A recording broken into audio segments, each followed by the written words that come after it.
Hello and welcome everyone to day 4. I had to double check right before we came live because the days are flowing together with so much love. Today is day 4 of bLU Talk's Amplify Your Message. I am your host, Laura Lake, and for those who have never heard of bLU Talks, bLU stands for Business, Life, and the Universe. So easy. This was our first book as a part of the brand, and just because I'm so excited, look, this is my first book. I'm in the book. So super excited because the brand bLU is for speakers, for authors, for podcasters, for those change makers who have a message that they want to share with the world. Corey was so nice in asking me to be the host of this show. One, because I could probably talk for the full 4 hours if nobody showed up. And two, because I love this so much. So a little bit of my background is that I stand for courageous connection. And really what happens is the people that I connect with are people like you and me, those mess-to-message people. We have a story, we learn something from it, and now we're trying to share that message with other people. The issue starts to happen when we want to cover up all that vulnerability and the truth of what happened and the emotions, the things we don't like to talk about, behind all of it that helped us actually transform. So courageous connection is not about getting people to know us, like us, and trust us, but that process from the inside out, in which I call courageous connection. So Lainie, can you tell us a little bit about you so that we know where you are coming from with your questions and stories today? Hi, I'm Lainie Etzioni. I guess I'll just jump in and talk about what I do and then talk about who I am, although the two are interlinked. So I bring value to women's lives. I work with midlife women. I help them to find their voice, again, that voice that's been suppressed and muffled for really most of their lives, even helping them bring it out maybe for the first time ever, and their self-respect. So they can finally set unapologetic boundaries, be self-respectful, stop self-abandoning, and they go on and they create peace, this inner peace, and they have peaceful relationships. I teach them how to assert themselves and how to speak up and ask for what they need, how to stand up for themselves. It's incredible. I did this program. I created this program because I went through it myself with a coach 10 years ago, and it was a life. It changed my life. It was on an upward trajectory. Amazing, incredible. I'm able to express myself and my needs, and that makes all the difference in the world. No longer self-suppressing, and no longer people pleasing. Yeah, and it's for women who are people pleasers. So that's what I do, and it brings tremendous value to their lives. It changes everything about their life, and that's my purpose, and that's my why, because I experienced it myself. I'm a widow, almost 20 years a widow, but that wasn't even my issue. I grew up in a very chaotic, dysfunctional family, and it was what was going on in the atmosphere that created all this conditioning, and I needed to rewire my belief system. So this is what I learned, and so I have the blueprint, and I help teach it to women so that they can shed all the old conditioning, all the old habits, and create this new 2.0 version of their life, this upgraded, amazing way of living with self-respect and being self-honoring. Thank you. 2 comments before we bring our first guest up who is behind the scenes. One is your first blog post when you started your group made me cry so many times. And 2, I actually had a chance to have you on for your very first interview here on bLU Talks at a previous event. For those watching, go check it out. Our first guest is behind the scenes. Becky, just give me a thumbs up if you're ready to join us. Awesome. And I have to say, what a view. Beautiful back I want to be in your house right now. Come on over. Where are you at? I'm in Boston, downtown. Oh, so I do have to come visit you. Yes, Okay. absolutely. Me too. Yeah. We'll Oh, just you're have a girls' welcome. meeting. I have a guest room. You have a guest room. Okay, so Becky, how I like to start off every interview is in a way that just shakes things up so that we don't have to hear elevator pitches all day. I want to get to know the human being. I want to know who Becky is. So, Becky, here's my big question. If you could have other people describe you in just 3 words, what would you love those 3 words to be?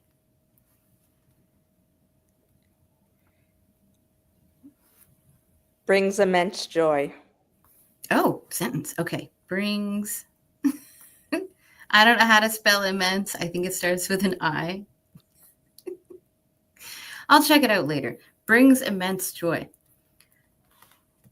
I guess. Why a sentence? Why not 3 individual words? That just came so quickly to you. I think because of all that I've experienced in my life, I've experienced the good, the bad, the ugly. I want to bring joy to myself so that I can bring it to others. And by bringing it to others, it also brings it back to me. That's very true. So, my only other question that I have pre prepared is how do these 3 words, or this cute little sentence that you gave us, brings immense joy, how does that play a key role in the core message that you have for people? So, we kind of touched on it a little bit, but now we're blending into that message. I know there's the old quote of don't sweat the small stuff. I think people tend to break down with one quick bad experience without finding ways to learn from it and have a perspective of this experience happened to me because I can handle it and I can learn from it and it can make me a stronger person. I like that insight right there, though. This happened to me because I can handle it. We don't usually think that way. What No. gets you to think that way? I think after experiencing the worst of losing my infant son, I've been living the mentality of what worse can happen to me. Yeah. I actually used to fear death and wake up in the middle of the night, and I just could not stop thinking about it.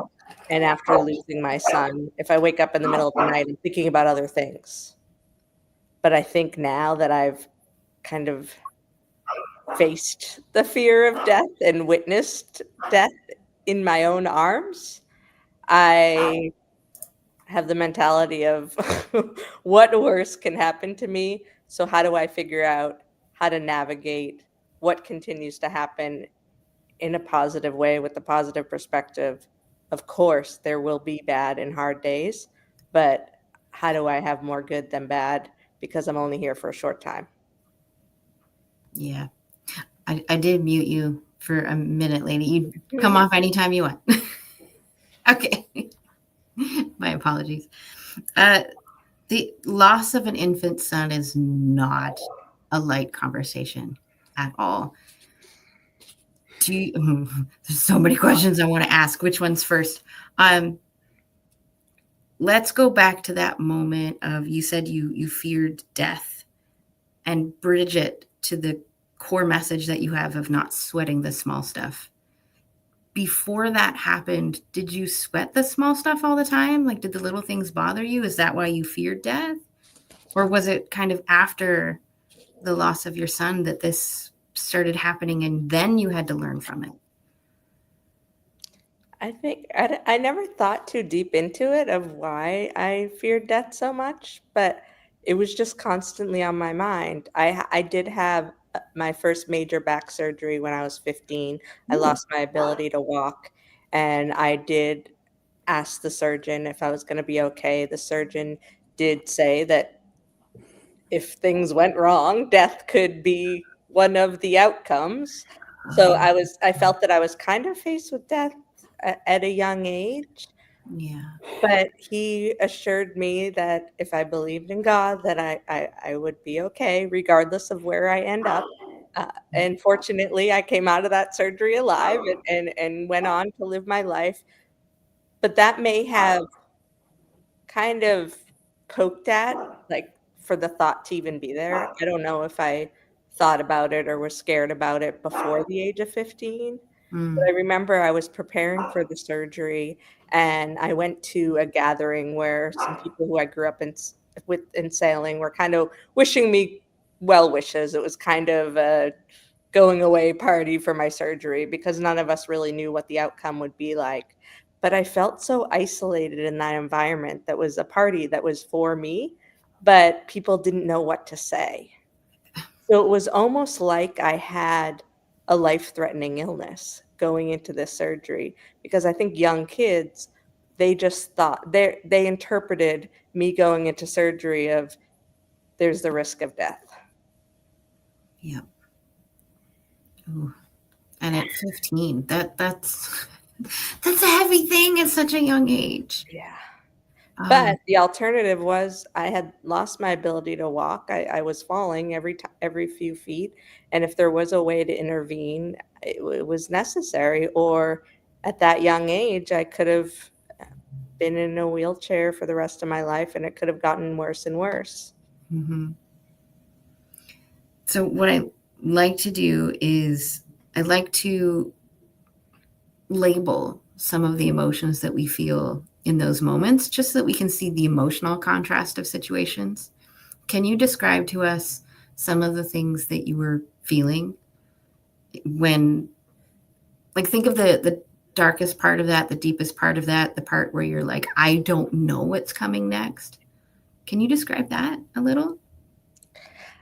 I just wanted people to talk to me. I almost wish they didn't know that I was going to have this surgery and that it was just a celebration of, almost like, I wish it was around my birthday and it was kind of blended in with the birthday party, because the fact that everyone knew, it made everyone more scared, and then in return made me more scared. Yeah. Ooh, okay, so scared. And I liked that you said, talk to me, especially around grief. You had mentioned grief earlier too. I'll write that down. Grief. We have a few people here in the Blue Talks community that speak around grief and how there are certain things you should say and certain things you shouldn't say. And you had mentioned that you had friends that just didn't know what to say. And you're just saying now that you just wanted people to talk to you. You wanted to be seen, feel real, and not like you've disappeared. Exactly. Yeah. And that showed up again after experiencing loss and grief. And I appreciate this, even kind of blends into everyday social interactions as a person with dwarfism and a disability. I want people in a store to come up to me and say, I'm here to help if you need it, because it's most likely I'm not going to be able to reach the thing on the top shelf that I may need. So that translates into the grief experience as well. You don't have to try to fix everything. You don't have to understand. I just want you to say, I'm here if you need to talk. Yep. And I think even in those darkest moments, people show up however they feel like their comfort level can handle. But it's even when the crowds fade away that we need people the most, because now it's been 3 years since I lost my son, but I'm still hurting. Yep. And that never really goes away, does it? No. No. And it's challenging to kind of figure out how to get by being alone. I full transparency, also chose to end my marriage because we were grieving separate ways, and we know the statistics that does happen and can happen when you're grieving differently after such a tragic loss. But then that really makes me even feel more alone, and you just want people to continue to come around and say they're there. And I know everyone has their own lives, but I appreciate when people take that extra effort to check in. Yeah. And you want it to feel authentic and not forced. So you can't expect that of people who just aren't those types of people. Yep. How many of us have those friends where you love your friends, but then you accidentally have 3 months that go by and you realize, oh, I haven't talked to my friend. And then you send them a meme in hopes of starting the conversation again. Instead of, hey, I've been thinking about you. Nope, you just send them a meme. This is what reminded me of you. And it's like a nice little icebreaker that says, I'm sorry, I love you. Here's a meme. or a reel or whatever it was. Yeah, no, I actually had that experience recently. I competed in a 1 mile race in New York, and there was a video about my experience, and I honestly took the video and I went through all my old texts and just sent it to people, and with hopes that it could just bring joy in hearing an update on my story. But I was definitely hoping to reignite some conversations, and some people did reach out that I hadn't heard from in a long time. And there don't need to be any apologies. I'm a true believer in let's figure out how to do better going forward. Yep. There was one day we just happened to be going to a place that we used to live in a decade ago. Like at university, we moved to Antigonish. We went to university there. We had friends that had apartments and stuff. We just happened to be going there for some other reason, found out where a couple of friends had moved into apartments, and then just showed up at their door unannounced. And all you hear is, holy beep, beep, before they answered the door. It was like the greatest moment because it felt like no time had passed. I love that. Yeah. And that's kind of what we want from these little interactions. It's just start as if it's the next day. So, Becky, I saw your post of you doing a marathon, and part of me was like, oh my God, Becky's so brave, because I have, like, in the back of my mind, I have wanted to do one. I'm just really scared to do one because I know running is not my forte and I don't know when my knees are going to give out.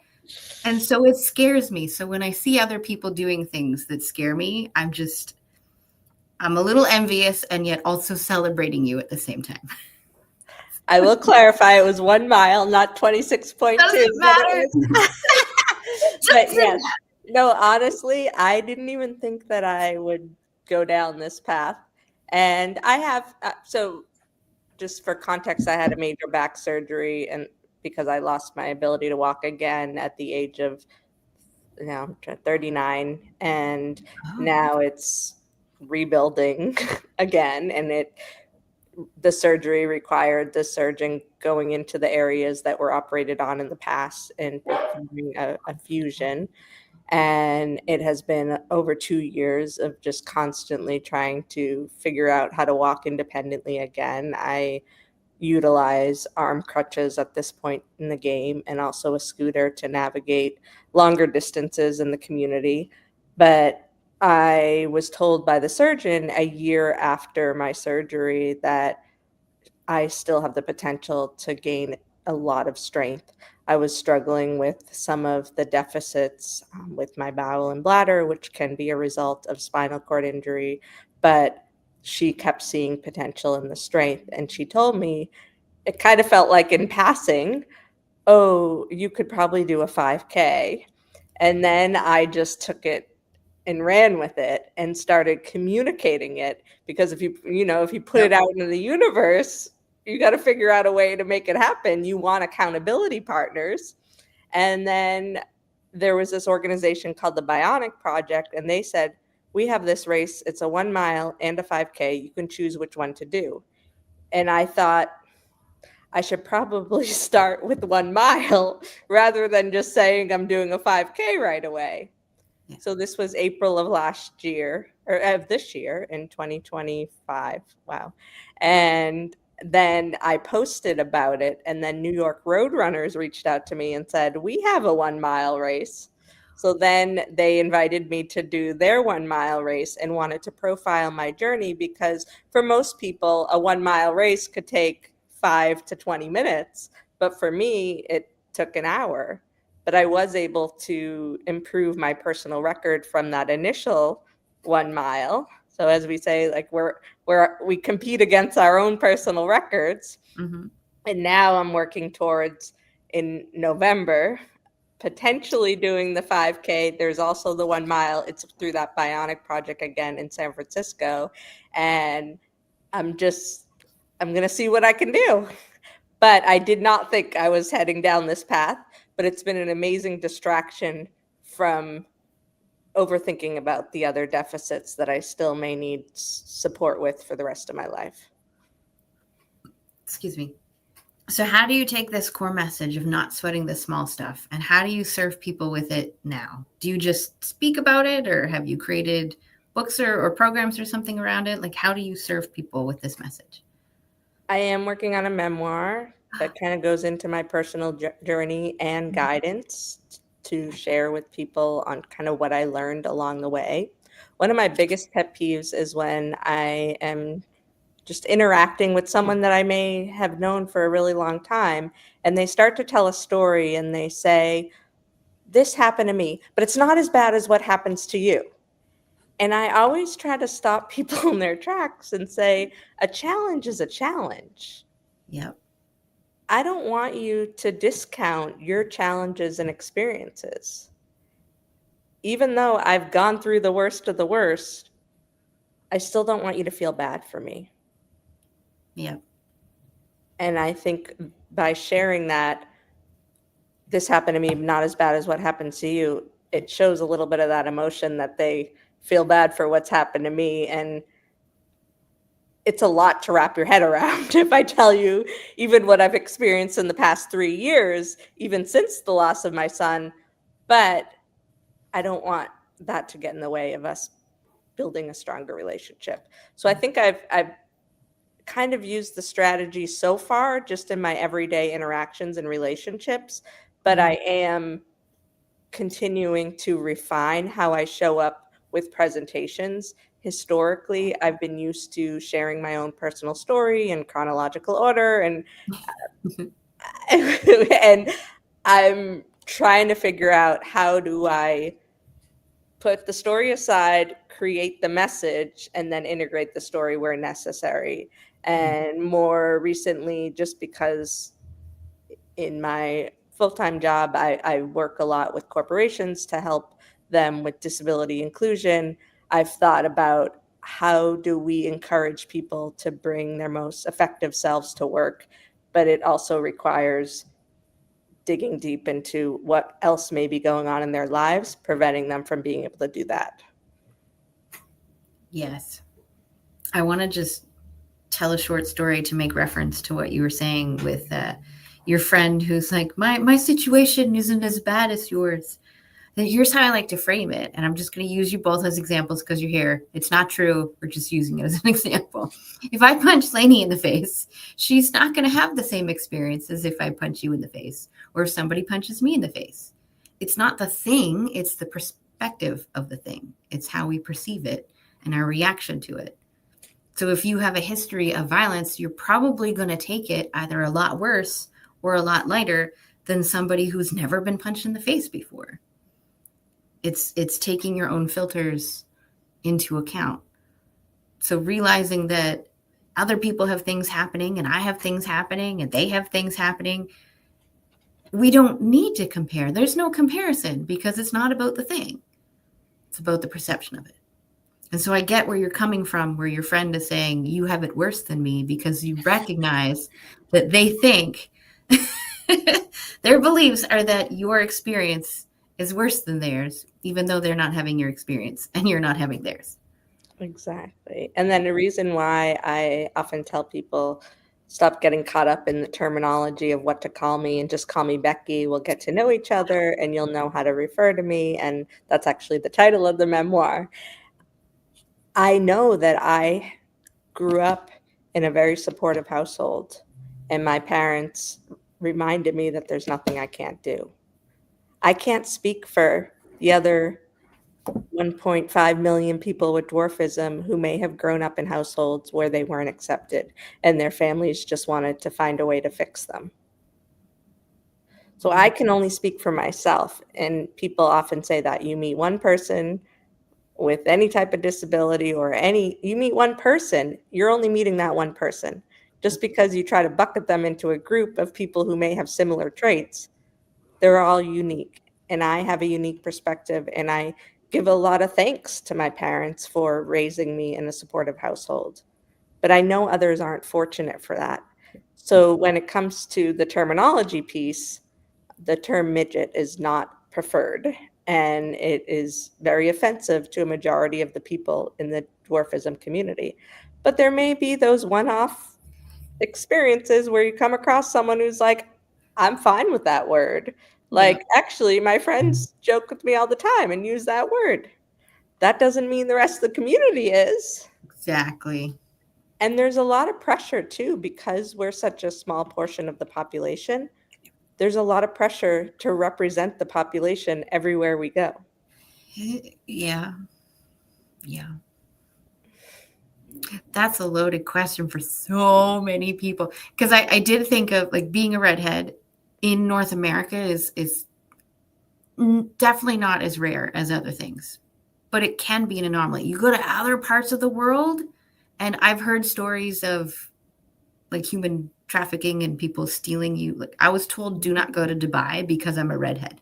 Wow. I'm like, but I've always wanted to go to Dubai. They're like, no, you are so rare in that part of the world, they will take you. Wow. And so I'm like, do I wear a wig? Like, because I want to go for the architecture.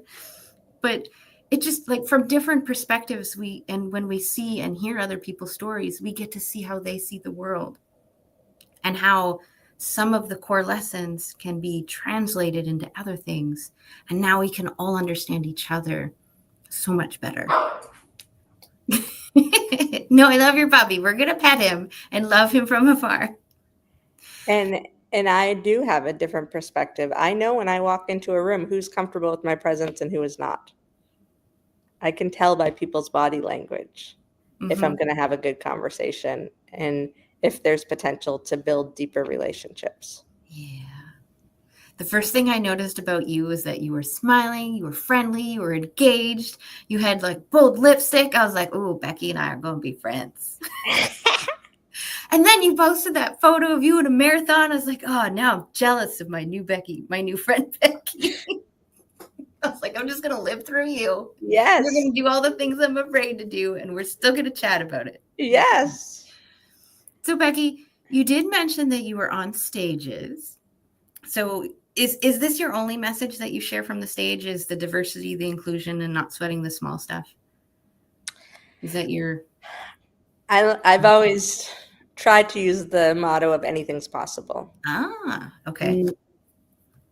There have been so many people who have said no to me in my life, starting at a young age, and even my parents have been told no, like, or why have you let her do that?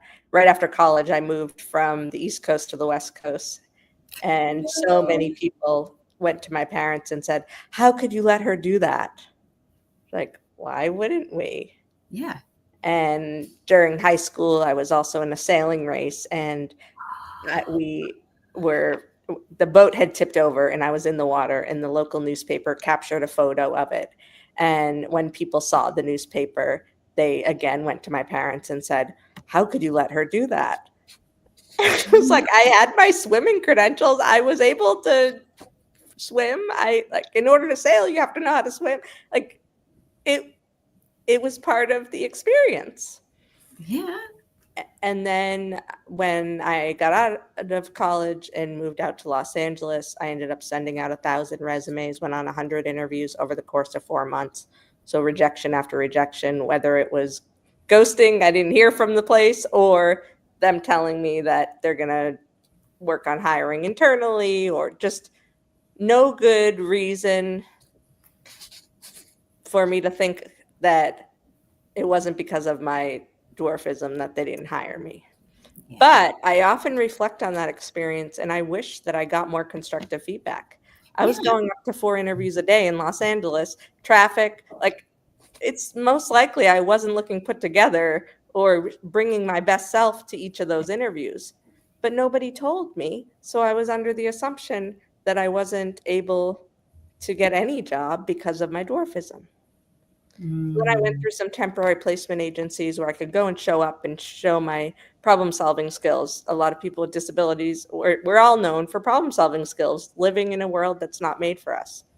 And I think from that point forward, after I finally secured a job, temporary employee, proving myself, and then full-time, I had to be more honest and open about my dwarfism even before interviewing and going places, so there'd be no surprises. Maybe that would lead to less options to interview, but at least people would know when I walked in the room who I was.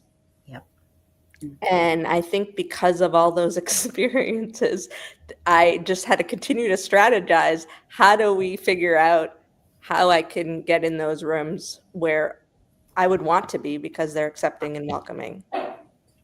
And I think that most people may break down after the first, second, or third no. And they might just give up. So I tried to share my experience with hopes that others don't give up quickly. Sorry, I lost my note to help me with timing. It's like, it's here somewhere. The first one I remember, the rest of them I don't. So Becky, okay, you mentioned speaking. Because we only have a couple minutes before I want to ask you where we find you. If you could think of a dream stage for you to speak at, dream audience, dream location, whatever it is, think of your dream speaking engagement. Can you tell us a little bit about what that would look like, feel like, who you're speaking to, what? Give us an idea. Well, I've always had Sydney, Australia on my bucket list. I wanted to study abroad there when I was in college, but I didn't make the grades to allow me to qualify to do so. Mm-hmm. So I just, as you were asking the question, I just thought of like a 20,000 audience stage in Sydney, Australia. Hold that vision for you. Mm-hmm. Yeah, I love it. Do you know what you're speaking about? Do you know what kind of audience you would be speaking to? Everyone. Everyone. I want as many people as possible to see that a person with dwarfism who they may have never seen in their life can accomplish anything, so they can too. I can do it. You can too. Yes. I can take my arm off. You can't, so play safe. And all those old commercials keep running in my head. And I don't think I talk enough about like the shield that I walk around with in everyday life. The amount of people that are pointing, staring, and laughing that I just am immune to ignoring. Mm-hmm. Like, and because I ignore, I think that then affects them in a way of like, oh, she's not impacted by this, so maybe it's a learning experience. But I also have to think about my safety. So if someone is being unreasonable, if I talk back, I don't know what they'll do next. That's when you need your posse with you, like all Yes. your community and your best friends. Yes. Your crew. So you're like, no, Becky's the bomb. So this has happened before, even when I've spoken in some schools, and my mom has witnessed it because she comes and sits in the audience where kids are making all these comments and pointing, staring, laughing. But then by the end, they're speechless. Yeah. So I love that effect of like those 20,000 people. Of course, it's going to be a diverse audience and everyone's going to have their own perspective walking in the room.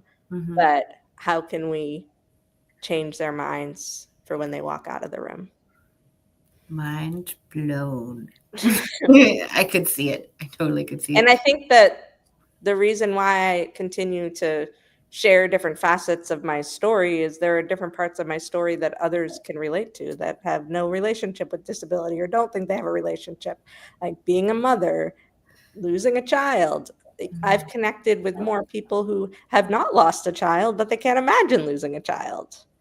And then with kids, all the sports and activities I participated in growing up. One kid asked me once, how do you hug your mother? And they were my height because it was like a kindergarten class. So I said, the same way you hug your mother. Yeah. Oh, that's cute. Yeah. And I think it's like the changing perspectives piece is what I'm really committed to, because we're quick to judge when we see someone who has external characteristics that are different. And why don't we get to know them and realize we have more in common than we think? Yep. We really do. So Becky, at this point, I want to ask you, where do we find you? And what is your favorite way to communicate? BeckyMotivates.com. And then on all of social media, Becky Motivates is my handle. I'm committed to motivating. And I would say I hang out wherever people want to reach out. LinkedIn and Instagram are probably the places where I spend the most time. Okay. Yeah. I was like, I don't think I see you on Facebook a whole lot. And I'm not on LinkedIn a whole lot, but I am trying to get restarted. So Becky, what I like to do at the end of an interview is to hold space for anything on your mind or in your heart that you want it to share. So what would you love to leave people with? I want people to know that they're capable of more than they think they're capable of. Don't let other people's no's get in the way of your yeses. Find what you're passionate about, because life's way too short to do mundane things and settle. I can't write that fast. And there, I'm writing all wrong too. No's. Yeah, capable of more. And okay, I like that second part. Your yeses, I'm just going to rephrase. Your yeses matter more than their no's. Yes. Oh, that did my drop moment, right? I caught my pen. I don't want to drop it. I like that one a lot. Can you explain just a little bit, because we have about a minute left, why that part matters so much right now? So I think we all get in the habit of worrying so much about what other people think. But I think if you believe in what you're capable of and you pursue it, people will follow and be proud. And you don't even need their pride. You need to do things for you and not for other people. I think that's what people needed to hear, doing it for you. I remember when I was younger, I was told a lot, you don't need that. You don't need that. You don't need that. And so I didn't get things because we didn't grow up with a lot of money. But what that translated to in my brain was that you are not allowed to have the things that you want. You only get the things that you need. And that tied right in with what you were just saying about, again, rephrasing, knowing your worth, asking for what you want, knowing that your yeses actually matter and have weight versus other people's no's all the time. So I appreciate that so much. Becky, I want to call this the official close to the main portion of the interview. So thank you for being here. Thank you for having me. Now, we're going to play for the next 5 minutes. All and right. what I like to do during this phase is the social media teaser phase. We're going to share, we're going to go around, we're going to share one thing that stood out to us. And I like to do it in a little bit of a way where if you just cut that part out and put it on social media, somebody would go, oh, they were talking about that. And then they want to go watch your whole interview. Oh, wow. So I'm going to start with Lainie right now. So Lainie, I know I'm putting you on the spot. It's okay. It's okay. I mean, Becky, you had so many amazing things to say about your life. You are amazing. And what stood out to me is the encouragement of resilience and your worthiness. You have such strong worthiness. And you had mentioned earlier about how your parents were so supportive of you and how you really got out there and participated in sports despite your disability. And you really have lived so much life. And I think a part of it has been your foundation. I mean, I think all of it is based on your foundation. And I found that to be incredible. Unfortunately, it is different from my own. And that's why I really appreciate the experiences that you've had. And that's why you have such a go get 'em attitude. It's so healthy and refreshing. I just think that, and you have so much more. I can tell you have so much more that you want to do. And you have a cheerleader in me. I'm right here supporting you because I know you can do it. because you can do anything. Look what you've done already. It's just you can see how far, I don't want to say how far you've come, because it's not really even that, just what you've accomplished. And there's so much more that you're like ready to do. And you have the worthiness, you are enough. Despite all, whatever's going on in the atmosphere when you're out on the street. So it's amazing. Thank you. You're an incredible person. It's an honor to be here. Thank you. So Becky, I'm going to pick on you this time. What is one thing that stood out to you during our conversation today? I think the more and more I talk about it and think about it, is I have been through a lot. And I think I give guidance to others, but I continue to make the commitment to work on those things myself. I don't want people to assume that, oh, we all have it together because we're giving great advice and we've been through all these experiences. Mm-hmm. There are hard days, and those are okay too. So let's figure out how to just get back up and do the best we can. Agreed for everything. What stood out to me was so many things. I want to start with the fact that you gave us a sentence instead of 3 words. Typically we get the 3 words, and I've started seeing a pattern with how people organize their words and what words they choose. And then you're like, nope, I'm just going to flip the whole script. We're going to give you a sentence. And even the words on their own have such value to them. And I don't want to tell you what they are. You'll have to go watch the interview. The second thing was what you left us with at the very end was something that I think every single one of us needs to hear. Not because we've heard it a million times, but because the underlying meaning of it is something that we don't notice is happening. Mm-hmm. And if we look at it and we look at the explanation of it and we see how we bounced it back and forth, then maybe, just maybe, somebody will see what that means in their lives after we were talking about the capable of being more, because that's the cheesy part. We hear it all the time, but that doesn't make it any less powerful. It's how we implement that and how we see it that made the difference. So again, go back and watch that part, because I love you. This was a delight, just like the first time I met you. It's like such light, such energy. I appreciate you so much. So thank you, Becky. Yeah. So we will have to call this the close of the Little Play social media time. We will have to chat again.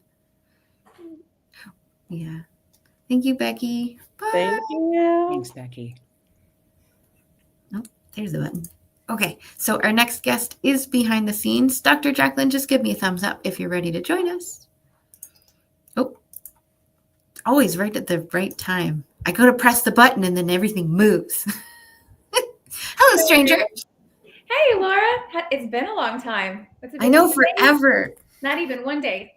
I lost my cheat sheet. Hi, Lainie. Hi. How are you? I'm doing well. Did I say your name right? Lainie, yes. Okay, Yes, you did. perfect. Nice to meet you. Oh, I found my cheat sheet. Okay. It's like, I want to make sure that everybody gets their time and that you're not cut off in the middle of a sentence when we're on online TV.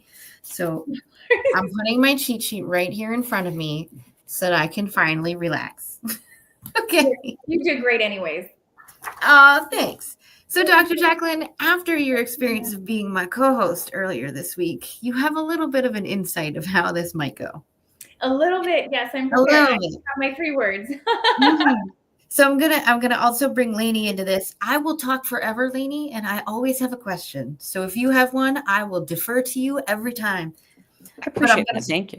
Yeah, I'm going to start with the one that I always start with, just because I don't want to know too much about you before you tell me in 3 words enough about you. So here's my question. You already know it.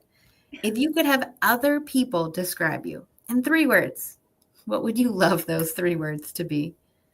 It actually took me some time because when I was co-hosting, I was thinking there's so many things because what we believe about ourselves and then what we want other people to believe, making sure that they're congruent. And I was like, what are always my priorities in everything that I do? Things that I'm so passionate that I cannot let go of, almost like it's addicting.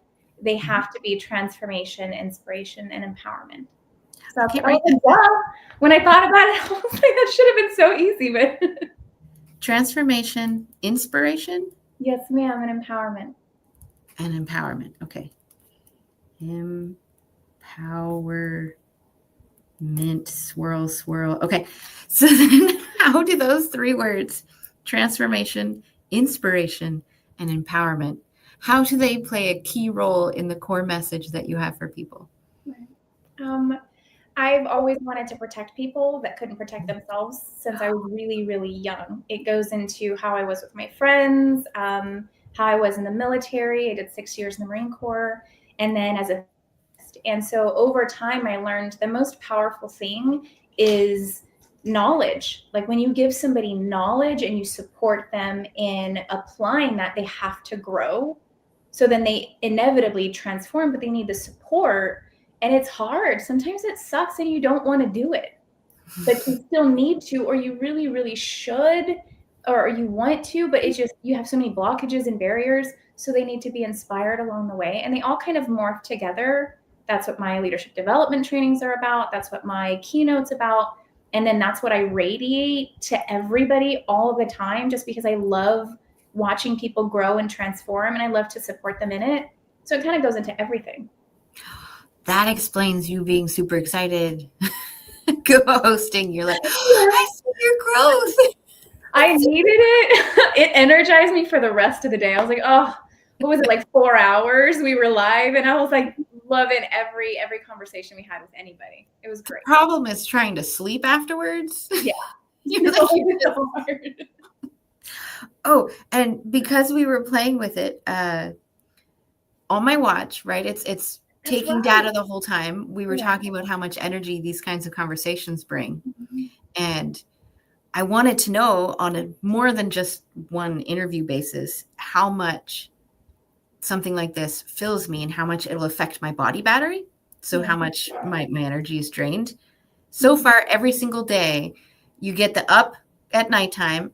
And then usually my day starts with a sharp down. And as soon as these interviews start, it starts to even out. Yeah. And it's like a slow downgrade for the rest of the day. I was like, that is powerful. Absolutely. We need connection. It fuels us. Mm-hmm. So just data to back it up. I can't remember who it was that we had interviewed, but she had said something along the lines of like she was struggling with doing something and her husband was like, just do it. Right? Like that was the golden nuggets from us. Yes. And so that's what I took from that day co-hosting. I'm like, things are getting hard, like personally, right? And then you apply, motivation and strategy and, moving forward in business. And sometimes you just need a break. And so I decided, you know what? After that podcast, I'm launching my podcast. It was ready. It was prepped. I was just working out kinks, right? But really, I was just buying time. And I'm like, you know what? This morning, I sent like 30 invitations to people I absolutely love and admire. And I'm like, next week, no matter what happens in the personal realm, like it's going to be okay because the battery is going to be filled, right? Because I need to see people transforming. Yeah. I just looked it up. That was Donna, and her husband said, just send it. Yes. It was the email, right? It was the email. Okay. Protecting people who couldn't protect themselves. Yeah. What got you into that?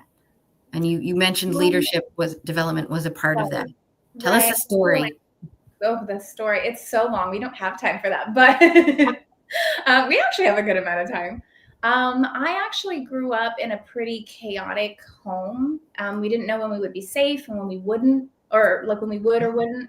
And so it was constantly walking on eggshells and trying to perform above the average to do well, but to kind of stay safe because then you're out of the limelight. Like if you do something wrong, like you're going to get it. Right. And so in order for me to survive that, I had to adapt. I think one of the negative parts is that you can learn to manipulate people and situations, but then just learning how to use that for good, not for bad. And I've learned that, if you survive a chaotic or a violent or an unhealthy environment, then you have the tools to teach other people to do the same. Right. And there's a lot of people who either they don't know that they can survive it. Instead, they stay in the victimized state, right? Like you've been hurt, so then you're wounded. No, like you can grow from that, and it makes you so much more powerful and capable, but they need to be shown that and then supported, right? So protecting them by empowering them.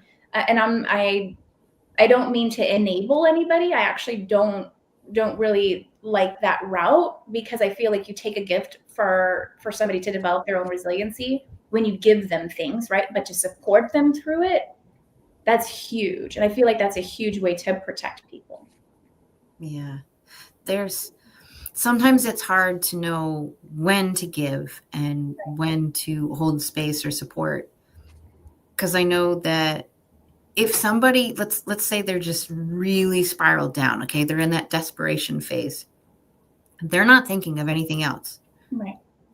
They're too busy just trying to survive. So sometimes giving them something to just help them come out of that emergency mode, right, gives them enough time to just think and choose and then set up and actually listen to what you're trying to tell them. Right. If they're starving, like, how are they going to think about getting a job if they're too busy thinking about how to get their next meal? Right. Well, it actually doesn't work that way. You have to get calm and clarity in order to think. Yeah. Oh, that reminds me of a song I was listening to this morning. I found this channel where it has a whole bunch of music around entrepreneurship and business. And the one I was listening to was called CEO. And I'm like, oh, I love this. One of the songs was talking about how clarity brings, the cash or something like that. But then also they were talking about how calmness brings the clarity. I'm like, so calmness brings the clarity, and from clarity you can get the cash. It's like, right. But we don't think that way. We think of the go, the hustle in order to get the cash. Yeah. But really, it's not. It's in those calm moments that we finally get clarity and stop chasing all the things that might not align. Right. Absolutely. And now we have the energy to actually do something that's helpful for us. Right. Because things aren't, when you have pressure, if you move with it, then you get back in the flow, and it's so hard. That's actually why I did 15 years in the mental health field as a trauma therapist. And then when I was scaling up my health and wellness company, which I completely caved under the business strategy. I didn't have procedures and systems in place. I didn't even know I needed them. But in terms of the mental health side, the stress, I had to apply all of my therapeutic techniques as a therapist on myself as a CEO. And so once I decided to move away from therapy, or actually what drew me away from doing therapy was that if you put somebody, let's say a CEO or an executive leader, entrepreneur, right, somebody with that stress side by side with somebody with PTSD, that's post-traumatic stress disorder, they look the same. Physiologically, internally, the fight or flight, like it's active, and they don't even realize that they are experiencing these things physiologically. They just think, oh, I'll just suppress it and then, shut it down and not feel my emotions and keep moving forward. No, you're literally shutting off your brain, and it's going to cave. That's what causes burnout, addiction, divorces. There's so many things, and then all kinds of mistakes. There's so many leaders who can't be emotionally intelligent in the workplace because they were constantly in fight or flight, and they just have to keep moving forward. So I love that you bring that up. I'm also going to bring up statistics. Oh no, boring statistics. No, seriously. I love data. So before COVID, they did a study. It was some entrepreneur bank and some entrepreneur community that was like cross Canada kind of thing. I cannot remember exactly which ones, and I haven't been able to find the study yet. They were talking about depression, anxiety, and PTSD. The general population was 1 in 5. Veterans was 1 in 3. Right. And where do you think entrepreneurs were somewhere along that scale? I would say 1 in 5. Okay. And what do you think, Lainie? 2 and 5. 2 and 5. Maybe around what Jacqueline said about 1 in 5. It was 1 in 2. Oh. And this is the I'm issue not we're surprised. talking about. Yes, because, and here's why, okay? We suffer more than veterans and service providers, not because they're not doing an amazing job and in hard situations every day. That's not the thing. We love them. They're amazing. Oh my God. It's because we tend to get forced into entrepreneurship because we can't perform well at our job, because we think differently, because we already have these issues and have now chosen entrepreneurship as an option, or as a backup, or as a something to try to make money. Right. They've been through the struggle. And so we start out that way. So now you're talking about those business leaders, the thought leaders, which mess-to-message entrepreneurs tend to be. So now you have the entrepreneur who suffers from mental health and they're in that leadership position. Yeah. Where they're making all those decisions. That's like a double whammy. Oh no, COVID changed all of that. And the general population was 1 in 3. So everything else is going to shift with that too. Yeah. Craziness. It's I intense. appreciate you saying that, because I didn't know the stats on it, but I see it every day when I'm in my own life, right? And how I have to regulate myself. And then all the entrepreneurs that I know, colleagues, friends, but then my clients, because I still do coaching, it's just in a different way, right?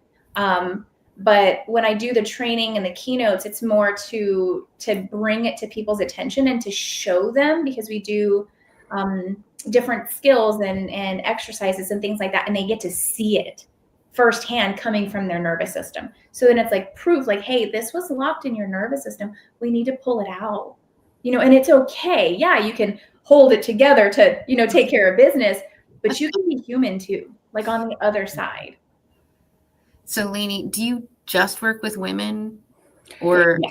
Yes, okay, I just work with women. I mean, I have some ideas in the future of working with men. Yeah. In certain areas. I just wanted to relate it to the fact that from your perspectives as somebody who solely works with women in that mindset where we're stuck in this conversation here, do you find that women suffer more than men in this general area? Because that's what you're working with, is that side of them. Right. I think that there's suffering going on for both sexes. It's just different. Oh, of course. Right. Different. Okay. Yeah. It's different. Men, listen, I'm not a therapist, so I don't want to speak like I'm coached. So I find that men, they come from, their mindset is more from, they have some trauma from childhood, just kind of the way they were raised, right? Yeah. And that's kind of what they bring into these relationships. That they have a heightened sensitivity to what feels like rejection, or somebody just making a comment and they take it very personal. They take it personally. That's what I see. Like, to me, it's really there's really some deep rooted stuff going on. Right. It's a reflection of their childhood, and hopefully they get help, because I think it makes relationships really, it can be very difficult. And I could go on, but and then women, we're coming from a place where we also, not all of us, but if we came from a background where we weren't, where we were invalidated or not as supported, we're bringing our own stuff, but some of us are more open to dealing with, but also, if you don't know, you don't know. Right, Jacqueline? It sounds like your childhood is not just so dissimilar from mine. I mean, maybe the scenarios were different, but we both came from dysfunctional chaos. Right. And I had no idea that I was carrying I knew it was dysfunctional, but I didn't realize how it was in every thread of my life. Right. And it is. Until my 40s. Yep. And a lot of people don't until it's too late and they've already lived, most of their life with it. And then they have no choice but to address it. And so I love how you, Lainie, and we'll have to connect later. I'm very interested because I work with men and women, but like you said, they're completely different. And when we're talking about people in leadership roles, not being able to even see, like if you talk to a decision maker, right? Like they're the decision makers, they're the ones spending money buying the leadership development programs. They're like, no, we don't need that. And their HR and their like assistants are looking at them like, you gotta be kidding. You need that, but then they won't listen if the person is capable enough to speak up to them. Sometimes they won't even speak up because they're like, they won't even listen. There's no point, because like you said, they'll get too defensive because I don't need to work on that, and it's not just men, it's women as well. Like you just want to be gung-ho and push through. No, we're hurting ourselves and a lot of people around us, and it's unfortunate. Yeah.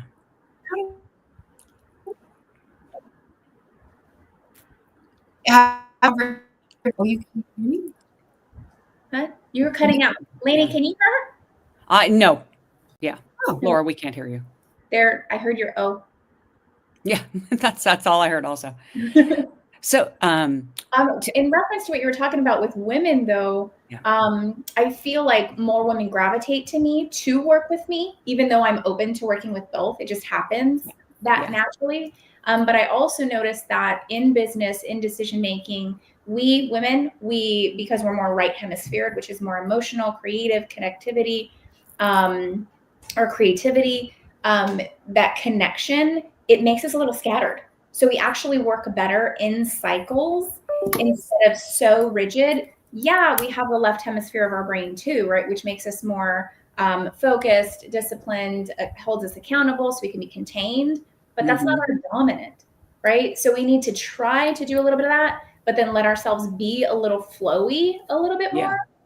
Just like we need to allow men to be in their, very rigid, their boxes, right? Like very disciplined, step-by-step procedures, and they're 100% focused on just that. And then sometimes they need to be a little bit more flowy, which would make them more collaborative, creative, connected, and present, right? So it's a balance, but we absolutely work completely different. Yes, so how's this? Is this any better? Oh, yes, Laura, we can hear you now. Welcome. I was like, that's why I have tools everywhere. Okay, I missed that.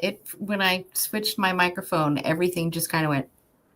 We were talking about how men work more procedural and women work a little bit better in cycles. Oh, makes sense. Yeah, I actually, that this might be helpful for you guys to know too. When I was operating my health and wellness company, when it was extremely, extremely difficult because they didn't have the right processes, I was able to maintain my emotional state because I used all my techniques, right? But that didn't mean that I knew how to run a bigger business, right? We had a whole building. We had like 14 team members, and I've never dealt with something like that before. And I was taking all this advice from men because I thought they obviously, like, they know what they're talking about, but it didn't apply to me as a woman. Some of it did, but I tried to apply all of it and it actually worked against me. And so now on the opposite side, being more confident in my own business skills, now I can choose what I'm taking from who. And so if a man tells me, like, one thing that we hear a lot is, to market, right? Like to just pop in, do a video and then pop it in your social media. And then I'm immediately thinking my hair, my makeup. Well, how do I feel that day? Did I dye my hair because my roots, like they drown me out with my skin? Did I eat anything the day before that I was allergic to because my skin's going to be splotchy? So many things. And then I was at a speaking event the other day, and the speaker, he's male, he said same thing, right? Just pop in, do a video. And the woman next to me said everything that I just did. Yeah. And I was like, I'm not the only one. Thank you. Yeah, we have to plan it. Oh, yeah. Yeah, they have no idea. They have no idea the work and the effort and the energy that goes into doing just something so easy, like just making a video. I'm on the other side of it too, and I don't usually wear makeup. I do for this, and I tried until my hand stopped working to do my hair earlier and all this stuff and things. But usually I'm like, I have an idea, and if I don't do it now, I will forget. And so I will just go live. I don't care what my hair looks like. Sometimes I'll put a hat on because I didn't wash my hair in 4 days. Yep. Hopefully that doesn't happen too often.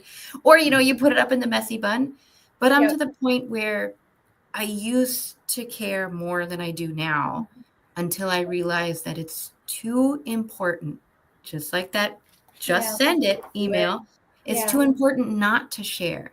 Yeah. And if I don't share it, I will forget it in the way that is so powerful in my brain right now. Right. So I have to share it now while the passion, the energy, and the explanation is there. I love that. Yeah, you have a very healthy attitude about and that. That helps me not care.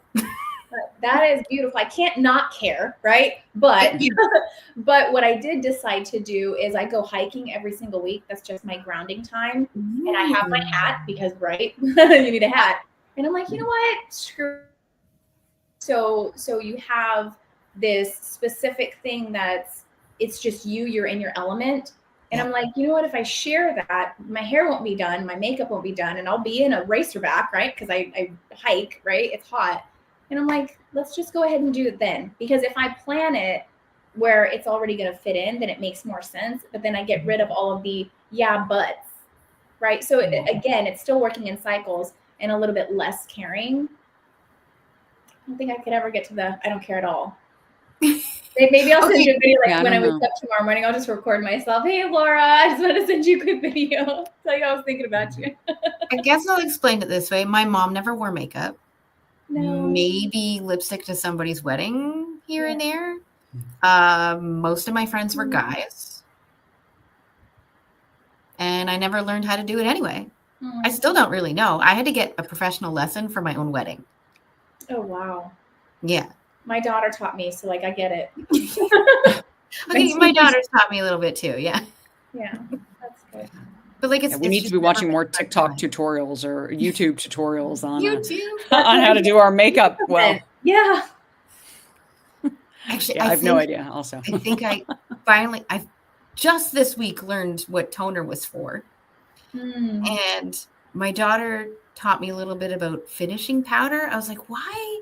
I put on my makeup and my face is shiny and I'm not sweaty. And I went, oh, that's what it's to help with. So that when I'm on camera, it's all set or whatever. I don't know all the words. Really? Okay. What?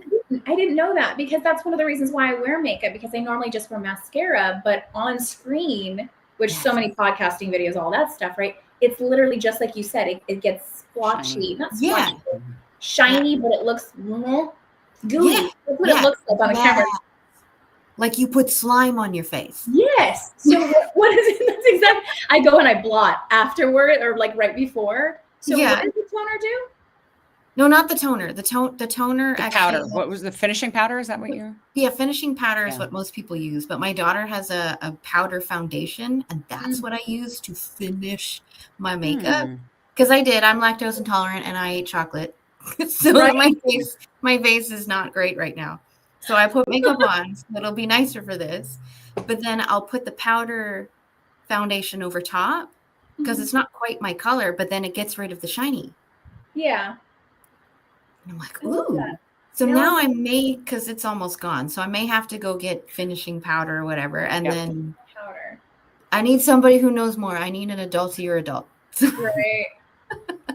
I was on, let me write it down because I have to remember what that is so I can get it. I was scheduling an event to do like a group coaching call later on this month. And when I was on it, I was like, well, why don't I just skim through the other business oriented events, right? And I saw an event that it was executive presence for females who need to learn to do their makeup or something along those lines. And I was like, I'm not the only one. Laura, you're not the only one. Okay. To make it worse, the makeup that I had before was from the Body Shop because I'm allergic to like everything. And that was the one thing that I found that worked. But I got the wrong shade. Okay. My skin, depending on where it is sometimes it's warm, sometimes it's cool, sometimes it's neutral. It drives me crazy because nobody can really help me. So I got this one, but when I put it on, I look like a ghost because it doesn't quite fit my skin tone. Also, I have issues where my face gets really red. And so my face is always red. So I'm in like Walmart because I didn't have a whole lot of money. And I'm like, I just need some basic things because I'm going on camera in like a couple days. So then there's people in the makeup area. And I'm like, I need an adult to your adult. Can somebody help me? So like random strangers are in the aisle. And the lady who's working there is helping too. And I learned that there's this green moisturizer cream that you can put on your face to get rid of the redness. And then you put your makeup on. Okay. I'm less red today. I'm feeling like I feel so good. I don't know why we're talking about makeup. Obviously, women leaders need this. Yeah. It helps to protect our identity, since we were talking about identity earlier this week.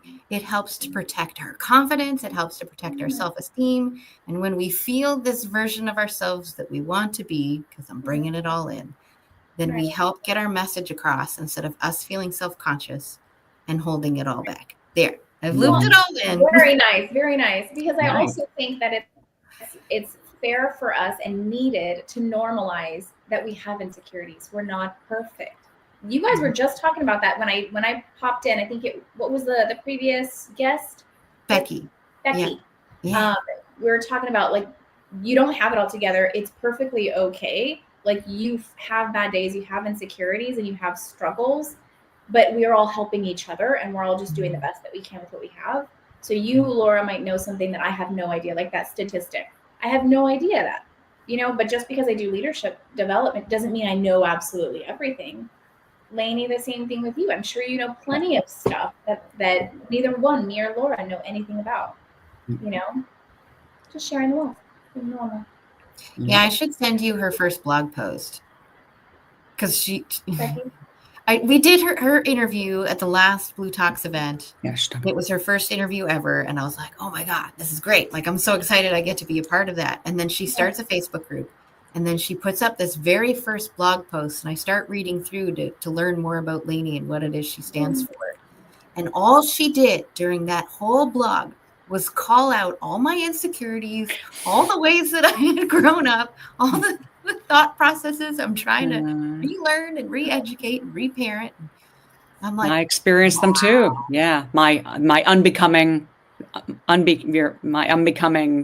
group. Yeah, right. Yeah. It's about unbecoming all that conditioning, all the beliefs of the lies, right? The lies that we were told by somebody who was just kind of inconsiderate with their words, and that stuff stuck. All the negative, all the negativity stuck, and then we go on and live our lives according to somebody's interpretation in that moment. They're on however they're feeling that day. Yeah. Kitty cat. I can't even see if you guys see her on the camera because I zoomed in on you guys, so I wasn't looking at myself. This is Mabel. She's my son. I like when the pets come visit. Yeah. She's beautiful. So let's bridge it all in again. We just talked about writing. So Dr. Jacqueline, obviously you're co-hosting podcasts and you're doing podcast interviews, but we did talk about writing with Lainie. Are you a writer? Is that one of the ways that you share your message? I am, yes. I actually only have one book with for me now. Yeah, only one book. That's one book more. No, I mean like one in purse, like paperback in hand. The other ones, like you can find them on Amazon. I have workbooks. One of them's called, actually the main one is A Decade of Therapy in 12 Months. And so I have for him, for her, for parents, for couples. Wow. This one is Surviving the Family, and it's a guide for adult women survivors of childhood abuse. Can't see it if you can see just it. Like zoom it in. Yeah. There's another one called Quantum Processing, and it's something that I created based off of Reiki. As a trauma therapist, I was like, well, how do we apply this? This is amazing. Like your own energy, life force can assist somebody else in shifting through theirs and detoxing traumas, things like that. And then the other one, I just published it. I will be getting some paperback copies, but it's actually my first leadership book. It's called Life's Contradictions, and it's 25 lessons from trauma that every leader should know. It's a lot of things, like to gain control, you have to let go of control. To be powerful, you have to be vulnerable. Things like that that most of us, it doesn't even make sense when you say it or how to do it effectively, but the nervous system does. So I have another one that will be coming out next year. I'll be co-authoring with Lisa Nichols as well with the bLU book. The other one, I haven't decided. Yes, that one. I haven't decided if I'm going to start doing it next year or not, but it's actually going to be called Code Breaker. And it's a guide for visionaries who want to change the world, but you have to look at your own DNA, your own energy, your own dynamics, things like that. Birth charts, a lot of energy talk's going to be in it, but there's also the physical, right? Like the traumas, your birth order in your family, things like that. But if you want to change the world, all of that's there to teach you. It's not there to traumatize you, you know? So I'm really excited about that one. I just don't know if I need a publisher for that. Let's cross our fingers for a publishing deal for that one. It would be great. Wait. Gotta do the double. Gotta do the double. My legs are one is not enough. How did you do that? Like I can do it with one, but I can't do it with the other. Look at that. Oh yeah. Oh, and then through the years. Yeah. That might be part of the hypermobility thing. So actually, one of our interviews in the past, my co-host has been formally diagnosed with EDS. I am not formally diagnosed. And then our guest was formally diagnosed, and we were like 3 zebras in the room, because that's what they call people with EDS. So it was funny. Dr. Jacqueline, I want to dive deeper into the writing just for a moment. Sure. We have a couple minutes before we start to wrap things up. But I want to ask, since our listeners and our watchers, all the people here, they may not be the type of people who just think, I'm going to be a writer and will write a book. So did you think that you were ever going to be a writer? Was that something that you thought possible? I didn't think that I would end up being a writer, which that ended up, that's one of my greatest passions. I love doing it. So it's not even one of those things that's hard work. I want to plan my day around it, and I want everything else to go away so I can do it more. However, when I was really little, I loved English class. And I remember this just goes into your whole story of like, it doesn't have to be a trauma. It can be part of your strength. I was a freshman in high school and I wrote a poem. That was the assignment, was everybody supposed to write poems. And I wrote this, it was fictional, obviously, but I wanted to put like a different flavor to it. So I put my own real characters in it. They were real people in my life, me and my brother. But it also was talking about like Peter Pan, like eventually one day, I'm getting emotional. To get to Neverland, the Peter Pan never wanting to grow up and go to Neverland, and kind of like the light at the end of the tunnel, like you'll eventually get there. Mm-hmm. And the whole class laughed when the teacher was so impressed. So I'm crying with good feelings for love for my brother, but I'm not crying because everybody laughed. Then I was like, you jerks.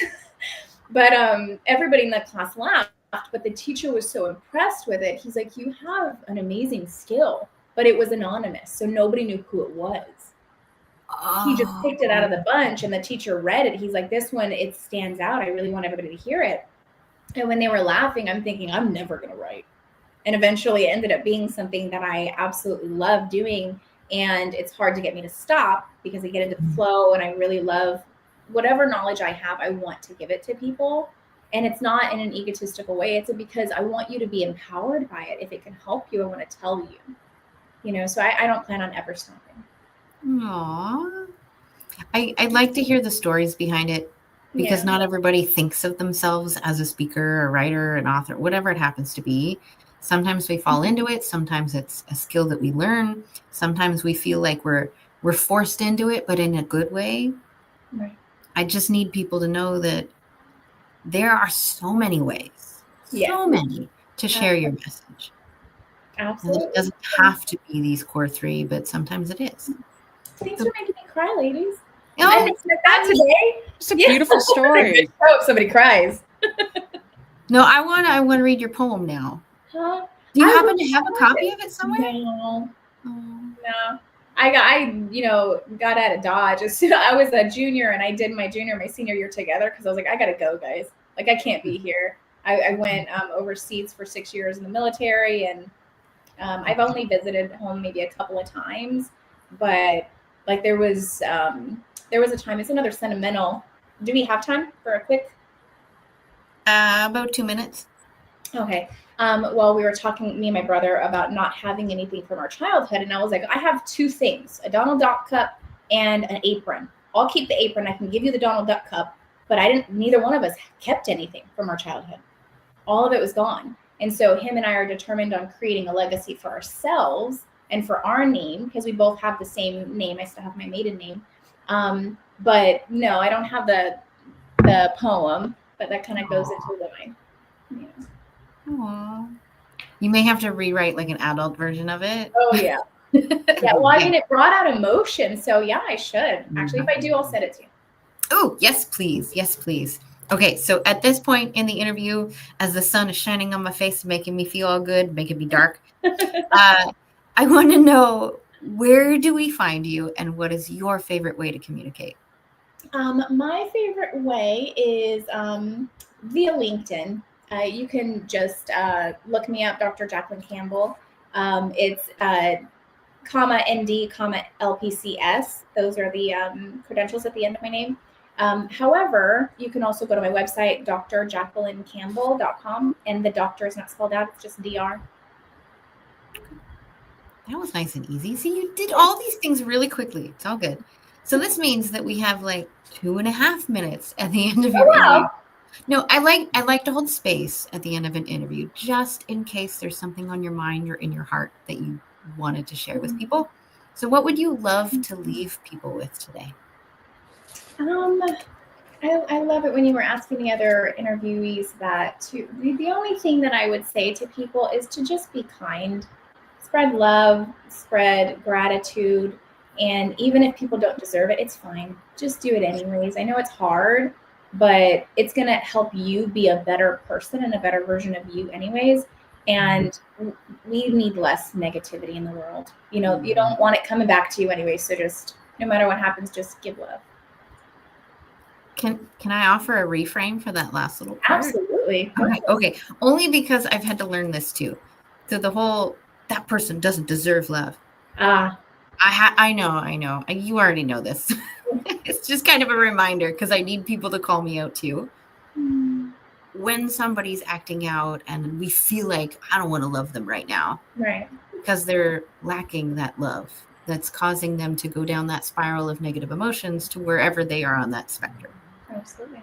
So in my mind, they are the most deserving of love. I agree. For that moment. Because it's so easy to love somebody who's in a positive mindset. Yeah. Not so easy to love somebody on the other end. No, but that's what they're lacking. So that's what we should give them. Absolutely. I completely agree. Yeah. Even though they drive us crazy. Love and support them. We got to love and support them in those low moments. Love is very healing. Yeah. Okay, so at this point, I will call this the official close of the main portion of the interview, which also means that we have 5 minutes to play and tease for social media things for you. Perfect. So Dr. Jacqueline, I'm going to start with you this time. What is one thing that stood out to you during our conversation today? Well, I think that it was funny that we started talking about a lot of women's stuff, right? Like all those things that none of us talk about behind the scenes, and it'll be a little teaser. I won't say what we were talking about, so you can see it in the interview, but business and, videos or marketing or how we present ourselves, it's just different for women. And so that's something that I'm very passionate about, because men and women, like you were saying, Lainie, are different, but addressing things that seem trivial like that, but they really mean a big deal. Yeah. I think that's important. That's good. What about you, Lainie? What is something that stood out to you during our conversation? Well, first of all, Dr. Jacqueline had so many great things to say. But you know what stood out to me the most is about your poem that you wrote in high school. And the fact that it was anonymous, and you said that the kids around you laughed. Yeah. And that in and of itself could be a total deterrent to ever write again. But no, you had a teacher who stood up and said, This is, I don't remember the word, I don't remember the exact word you said, but basically it was that it was a great story and it was very well written, and that your teacher really appreciated it. And that was what you held on to and went on to write. And I think that is really inspirational. I love that you did that. You didn't cling on to the negative. You held on to the positive. Thank you. So my favorite part of a conversation with somebody is when they just unintentionally cry. So during the teasers, if anybody wants to see me cry, right, it's in the video.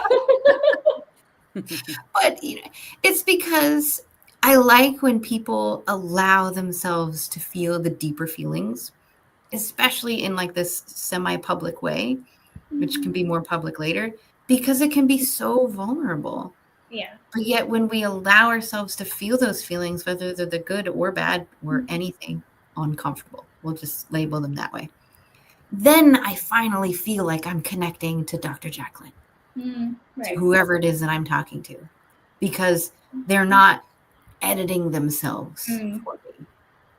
Right. And I want to honor that, because that takes strength. That takes courage. Yeah, you absolutely got the raw version, guys. You got the vulnerable you. Maybe it's all the conversations from yesterday where we just had the highs and the lows. No, wait, you were on the day before, weren't you? I was. We had the networking event yesterday. The day before was co-hosting. Yes. Okay, so you were 2 a days. lot of you. It's all blending at this point. Today is still Tuesday in my mind, even though it's not. I actually thought, when you said that, I was like, wait, it's not? That's nice. It's Thursday. Yeah. So one more thing I wanted to highlight was that I did not, because when you were co-hosting, you were talking about being, I don't think I'm using the right words, a therapist. You were in health and wellness. You've got does ND stand for naturopathic doctor? Yeah. Okay, double checking. I don't know what the LPCS is, though. Licensed professional counselor supervisor. Ah, okay. Even though I'm not one's doing therapy anymore, I still have the license. Nice. So when I saw that, I'm like, military. Wait. It doesn't make any sense. But you know what's cool is somebody convinced me to make my keynote stories about me and my growth. And I was like, oh my God, it does make sense. Because my leadership development program is called Peak Performance with Emotional Intelligence. So it's both sides. So it makes sense that I would have experienced the military and I would be a therapist. But that's then the health great people. system, right? Like it's the naturopathic doctor stuff. So like it all literally, those are the puzzle pieces throughout your lives, kind of brings it together. Yep. Oh, that was lovely. Cool. So Dr. Jacqueline, I guess since we only have a few seconds, I want to say thank you for being here. So appreciate you and so appreciate your co-hosting. Of course. It was a pleasure. I needed it just as much. Thank you so much for having me today. Oh, you're so Lainie, I welcome. really appreciate you as well. Thank you. Thanks for being here, and we'll connect for sure. We need to connect after this. Definitely. Yeah. Bye, Dr. Jacqueline. Bye, guys. Bye. Okay, so our next guest isn't behind the scenes, which usually means they've sent me a message going, what's the link? Do you want to check? So I'm going to double check. Okay. I want to take a moment actually to shut my overhead lights off. I think that they're a little bright. Ah, okay. Give me 1 second. Yeah, right, of course. I like your wall behind Thank you. Because you can't see it, but I have a similar wall right in front of me. Yeah, I love it. I love it. It was a wonderful Who is our addition. next guest? We have Becky, Dr. Jacqueline, Martine. Okay. Let me Martine check reached my out to you? email. Sometimes it happens. I get it. And it's funny because I just sent Corey a message this morning going, yeah, everybody's been showing up. Well, I as a person who had experience with this before, it was hard to get on. So it could be that. So Oh, I have faith that Martine will make it on. And then so I will send.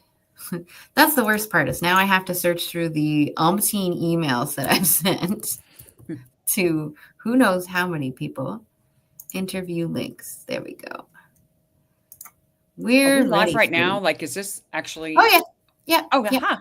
hi, great. No, we don't stop being live. There's no stopping. I got it. Yep. No, because if we stop, then that means that we can't get back on. Okay, thank you Yeah. for explaining that. Okay. Which is why I was joking earlier. I was like, oh, this is why Corey asked me to host. Because if I don't have a co-host, my guest doesn't show up, then Yes, I then still it's need just to you. talk. Yes. You know what this means? Because I did send her an email. I'm like, we're ready for you. We're live. And sometimes it's this time zone conversions. Right. Now I've you have just to be started very flying aware home. of, yeah. Yeah. Of that. I'm like, and are here's you the on the city. East Coast? Are you on the East Coast? Or Yeah, where I'm are in you? Nova Scotia. Okay. Yeah, and I'm on the West Coast. So Oh, yeah, cool. the time difference does get a little confusing unless And you're our just guest on it. is here. Okay, Martine, Wonderful. just give me a thumbs up if you're ready to join us. Hi. Hi. Hi. We were just joking. We're like, yeah, sometimes it's not so easy to get on here. Or last minute, you're like, oh, where did I put that link? No, it was the book. I was like, oh my God, I have to go get the book. Oh, yes. I read the email with all the prep stuff. So I'm like, wait, the book. I just went. Yep. Apologize. I'm that person that has all my books over there. And Right. I keep a few next to me because I'm always referencing them and I don't want to run over and climb up my couch to go get another book. Yeah, not in the middle of something. Totally. Not in the middle of something. Not in the middle of something. I So paused Martine, my voice a bit, so I'm just going to drink before we start. sure. That's fine. So I like to start all these interviews off just by shaking things up because I don't want elevator pitches. I don't want, your stage performance. I want to get to know you as a human being. And so I love it. That's yeah. awesome. So I have an opening question just so we can shake things up. So here it is. If you could have other people describe you in 3 words, what would you love those 3 words to be? Inspiring, caring, and loving. Sorry, I missed the second one. Caring. Oh, okay. Inspiring, caring, and loving. Ooh. So then my only other question here is, how do these 3 words, inspiring, caring, and loving, how do they play a key role in the core message that you have for people? So I find that part of my soul calling is really to inspire others through the path that I went and through them finding their own path and learning that they can become what they're meant to be by showing care and compassion and just being there and either a listening ear or just being fully present in whatever I do with anybody else. That shows caring and loving is something that's a state of being. It's action-based as well, but it starts from within. And so those 3 together is really how I try to live my life and what inspires me. Aw, I love that. So inspiring others to find their own path and be what they want to be. That's paraphrasing because I can't write as fast as you can talk. Yeah, no worries. All good. Those are good questions, by the way. I love that. Thank you. The whole point is now I get to know a little bit about what you value, how you see yourself, how you see other people, how you want to show up in the world, all before you actually tell us all those things. That's awesome. I like that. That frames it very nicely, by the way. I know. And it all started by us creating a bio. I know probably all of us here and most people watching, it is really hard to write your own bio. Oh my goodness. I think that the next thing would be, and I don't mean to sound dark, would probably be to write your own obituary, let's say. But I mean, it is hard. And when I hear my bio, like before I speak and I hear my bio said, I'm like, oh my God, really? Is this me? Like every time. Yeah. So then I was trying to figure out, I'm like, how can I make this feel good? Yes. And describe myself to other people in a way that kind of prefaces what they're going to see and experience and that kind of thing. And then this was just the question that I had asked myself. I was like, how do I want other people to see me? How do I want that MC to describe me? Correct. How do I want the audience to describe me? And how do I want to embody this future version of me that I'm trying to develop as an identity? Yeah. It's like And a then lighthouse. I love it. And then it just turned into this question. And it's a great question. Thanks. Thank you for asking it. So inspiring others to find their own path and to be what they want to be. There's always a story behind it. So why did you choose this message? How did you get into this type of Well, work? it's actually my story. So I started off as a corporate attorney, a happy one. I promise. I really love law because I love law. But, sort of a little bit type A, overextended, always saying yes when you can say no, especially women, we go through that, and men as well. But women, we have a tendency to say yes when we sometimes should say no. And one day I was just running an errand and a car rammed into me. I didn't even see it coming. And I had a serious concussion. I lost consciousness. I don't know for how long, because when I came to, the paramedics were trying to get me to come back. And then I was later diagnosed with post-concussive syndrome.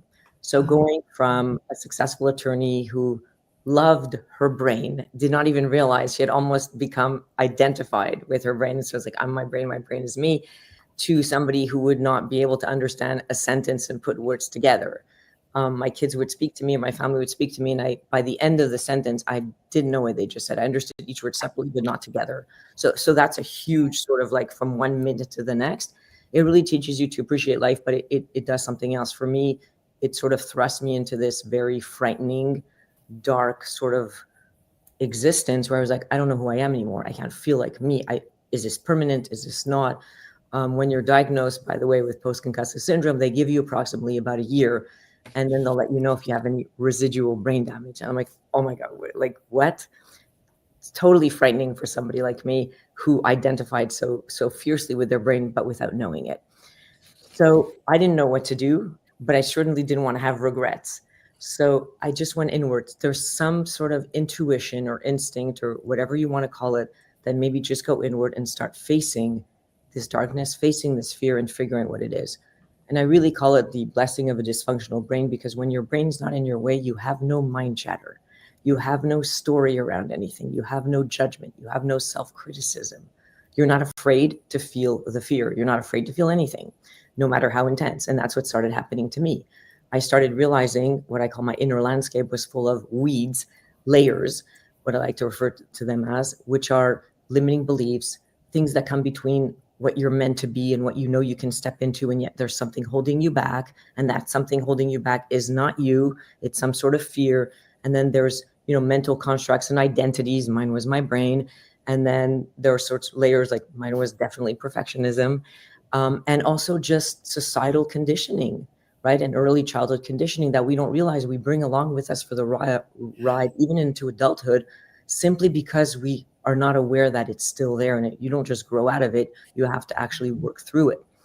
And that's what I started doing. I worked through all these things.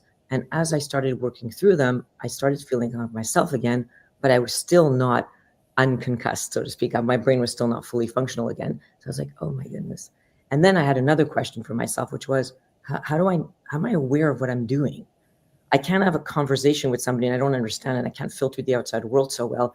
But what is this awareness and consciousness? How do I know that this is what I'm doing? And that's when I realized, oh my goodness, I'm actually not my brain. It's not that I'm something different. I'm so much more. And that was such an aha moment. We are so much more than our thoughts, our emotions, our belief system, our identities, all the hats we wear. We're not different. We're so much more. And then for the first time, I felt like me again. And that really got me onto that path of healing, both healing my brain energetically and just realizing that, oh my goodness, if I have this, other people must have this too. And then at some point in my healing process, I knew that this is not just for me. God in the universe did not send this just for me. This is for me to pay it forward. Because we're not taught these things. We're not taught that we can be whatever we feel inside. We're not taught that we don't have to buy into our limiting beliefs. We don't have to buy into our thoughts. We don't have to buy into our emotions as if they're engraved in stone for the rest of our lives and just have to settle with it or deal with it. We can freely be all that we came to be and all that we are allowed to be and all that we want to be here on earth in our lifetime. And then I just sort of pivoted very organically. People would come to me. I started a little class literally in my living room. And it sort of snowballed from there to the point where my clients would tell me, you need to write this in a book. I would say things and they'd have aha moments. And I'd be like, a book, really? And then 2 years later, I wrote a book, an award-winning book. And it's great. Yeah, I'm actually off to Portugal tonight Because tomorrow there's the International Business Awards. So my book won gold and silver for best business book. It's a self-leadership. Wait. How'd you get 2? Gold and silver? Yeah, they gave me gold and silver. That's how good the book is. I'm honestly very humbled. I'm very humbled that it was really a labor of love, and it meets the reader where they're at, and it's to get them on their own journey of self-discovery so that they can also live with No More Layers. It's called No More Layers. And it starts off with my journey. And I'm a very private person, but I was like, if I'm going to ask a reader to do this, I need to sort of be out there and be vulnerable. And so part of freedom is also vulnerability, but from a place of strength, right? So that's in a nutshell my little story and why this is where I am today. I love all of it. And okay, I had to put my pen down. Yes. It is so nice to hear somebody else, because I think you're the first person I've ever met that told me that they loved their brain the same way as when I was a kid and I said the same thing. Because people would ask me, they're like, why don't you try alcohol? Why don't you try this? It's like, because I love my brain. 100%. It's like, anything that's going to touch any brain cells or risk them 100%. Yes. Oh, totally get it. Because it was like my best friend. And then my dream was, even if life hit the fan and I was in jail for some reason, I was like, that's fine. I can lay down all day and just have conversations in my own brain. Correct. And solve all the world's problems. Yes. You had a lot of fun. So for me, law was fun because it was mental gymnastics. I love strategy because it's all about the brain. So my brain, I would have so much fun. That's why I said I was a happy lawyer.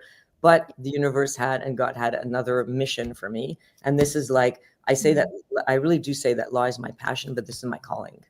Yeah. And it is. It really is a calling. And I feel, that's why I say it's a blessing of a dysfunctional brain, because I would have never known this, but for the fact that my brain was checked out for a little while.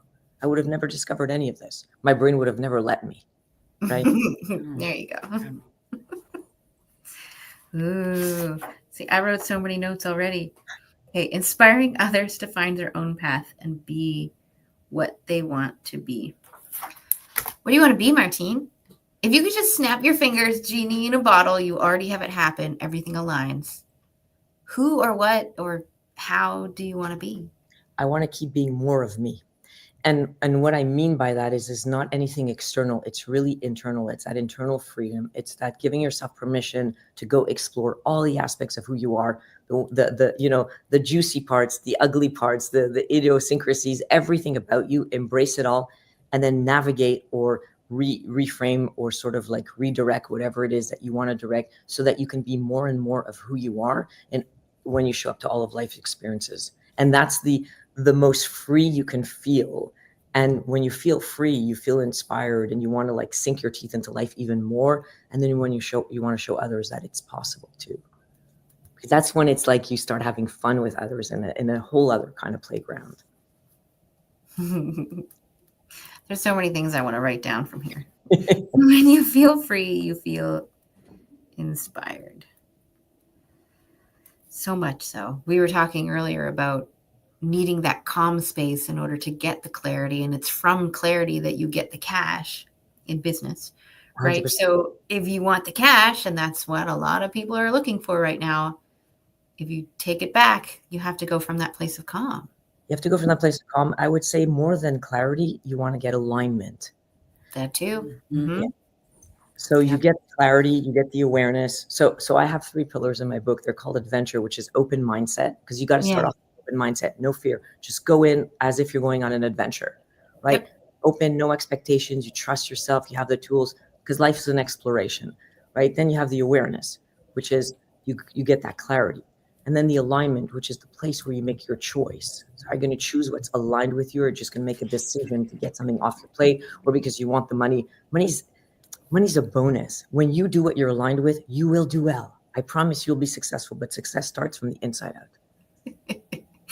Tell that, okay, if you told that to me from 10 years ago, I probably would have laughed in your face. If I told me that 10 years ago, I would have laughed in my face. So all good. We're on the same page. Yeah. Same. Then I would have had no idea what you were even talking about. Yeah. Fair, so fair. Yes. I don't think my brain would have been open to it. It'd be like, Yeah. nah, this person doesn't know what they're talking about. They're like, ooh, you know. Yeah. And then you finally get to that place of trying something just because you've tried everything else. You're like, Exactly. fine, I'll try that one. Now, 10 years later, I started laughing because now I'm starting to see the actual results from me 10 years ago who said, fine, I'll try it. I've tried everything else. And it feels so easy. And part of me is like, well, is that wrong? I'm like, no. No, it's not wrong. When we're used to struggling, we feel alive in the struggle and we don't realize that there's an easier path of flow. But when you're used to that, you think that's the only way to get somewhere. And that's also the way you feel your way through things. But when you learn to flow, there's less of a tangible feeling, but there's just more ease, but it goes faster. So some people are afraid to go too fast too, right? So I was, for sure. So I would hold myself back. And now it's like, no, just embrace that freedom, the internal freedom, so that externally you can go out and do whatever it is that you want to do and need to do. And when you show up fully because you're aligned, you will be successful because that's the recipe. There's no other way. And then the money will come because you will have the creative ideas of how to make that happen without the struggle, right? Yeah. There's been a few speakers that I've seen lately. And just a couple nights ago, I went to a mental health event. To tie this all in, the lady was talking about how she started the Matthew Perry Foundation. It was Matthew's sister, Caitlin. Right. And she's like, I knew nothing. I didn't know how to run a business. I didn't know anything about addiction. She's like, all I knew was that people like my brother needed some support in a way that they didn't already have support, and that she never wanted other people to feel that way that she did. And so she just started. And everybody here kind of has that same story where they didn't know all the ins and outs either. But we did know that we never wanted other people to feel the same way that we wanted to feel.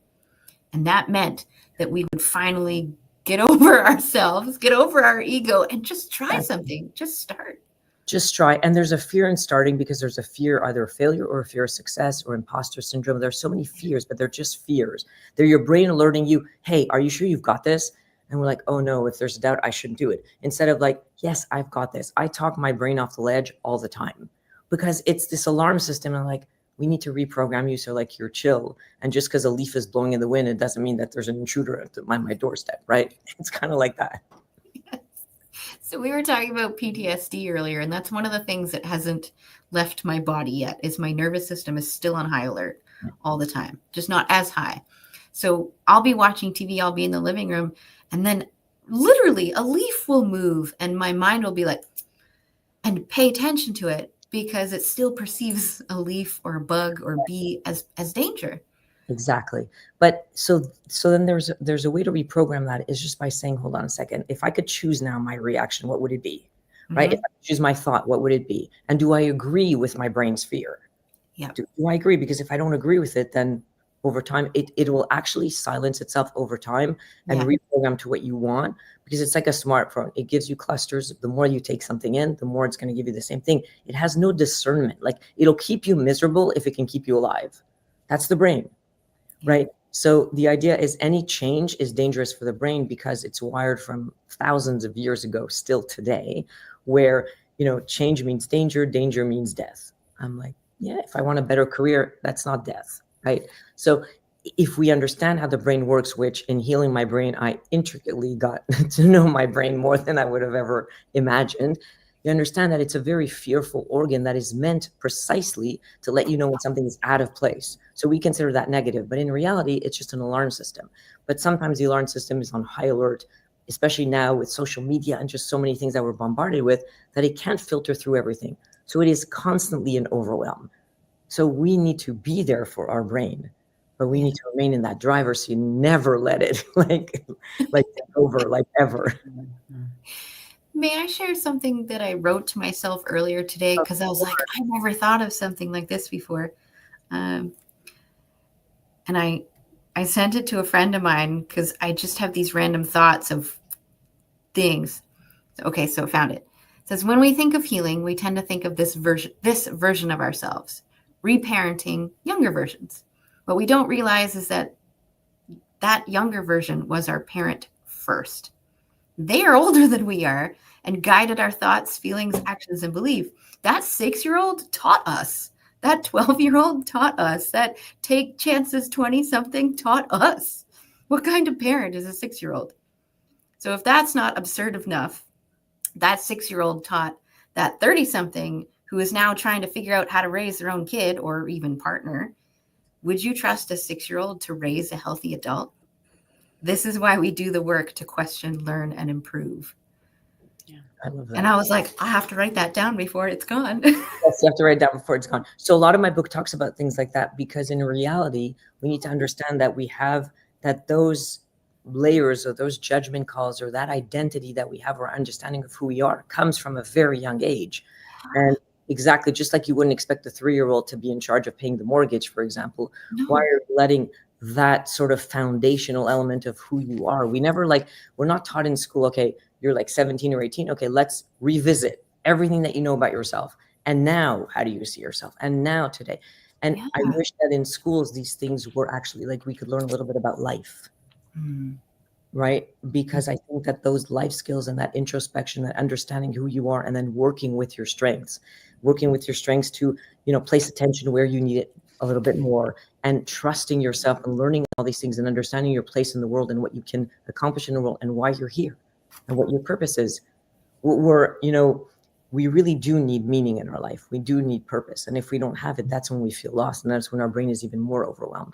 So imagine if we could teach kids how to find their purpose. Are you into personality tests? Like, do you like to use those? I don't personally use them. I work with that intuition in the No More Layers that I did, but I'm very familiar with them. And to a certain extent, I find all of these modalities fascinating because they all try to get you to the same place, the truth with capital T, but they speak to different people in different ways, which is why I love that there are so many things out there to help people try to figure out who they are. My daughter was going through some changes internally while being at late middle school, while switching schools. So it's like a huge identity shift. And she just came to me one day. She's like, Mom, I think I know the issue. And I'm like, I have no context. She just came to me out of nowhere. She's like, I think so much has changed that I don't know who I am anymore. Can you help me? And I went, okay. And so we just started doing all those online personality tests. I'm like, these aren't your pure answers. They are a place to start to help ask you questions of who you are becoming and who you used to be and who you are now and who you want to be. So I'm like, I can give you all the tests, but they're not going to give you all the answers. But it was a wonderful place to start. Yeah. But that's a phenomenal question. So I find I usually work with sort of like corporate or individuals, but that are adults already. But I've had kids even as young as 12 and sort of like, and also like young adults and 19-year-olds. I love working with them because they are so open to everything and they're not yet bogged down by all this fear and identities. And they're really very curious still. Like society has not yet dimmed their light, so to speak. And really. And so they're so open and they're so quick to shift and they're just thirsty for everything. And that's the beauty. And so one of the things that I do with adults is just remind them, like turn their fear into curiosity. I have this motto in this whole process of really turn your fear into curiosity. And when you turn your fear into curiosity, what happens is your brain is so busy being curious, it forgets to be fearful.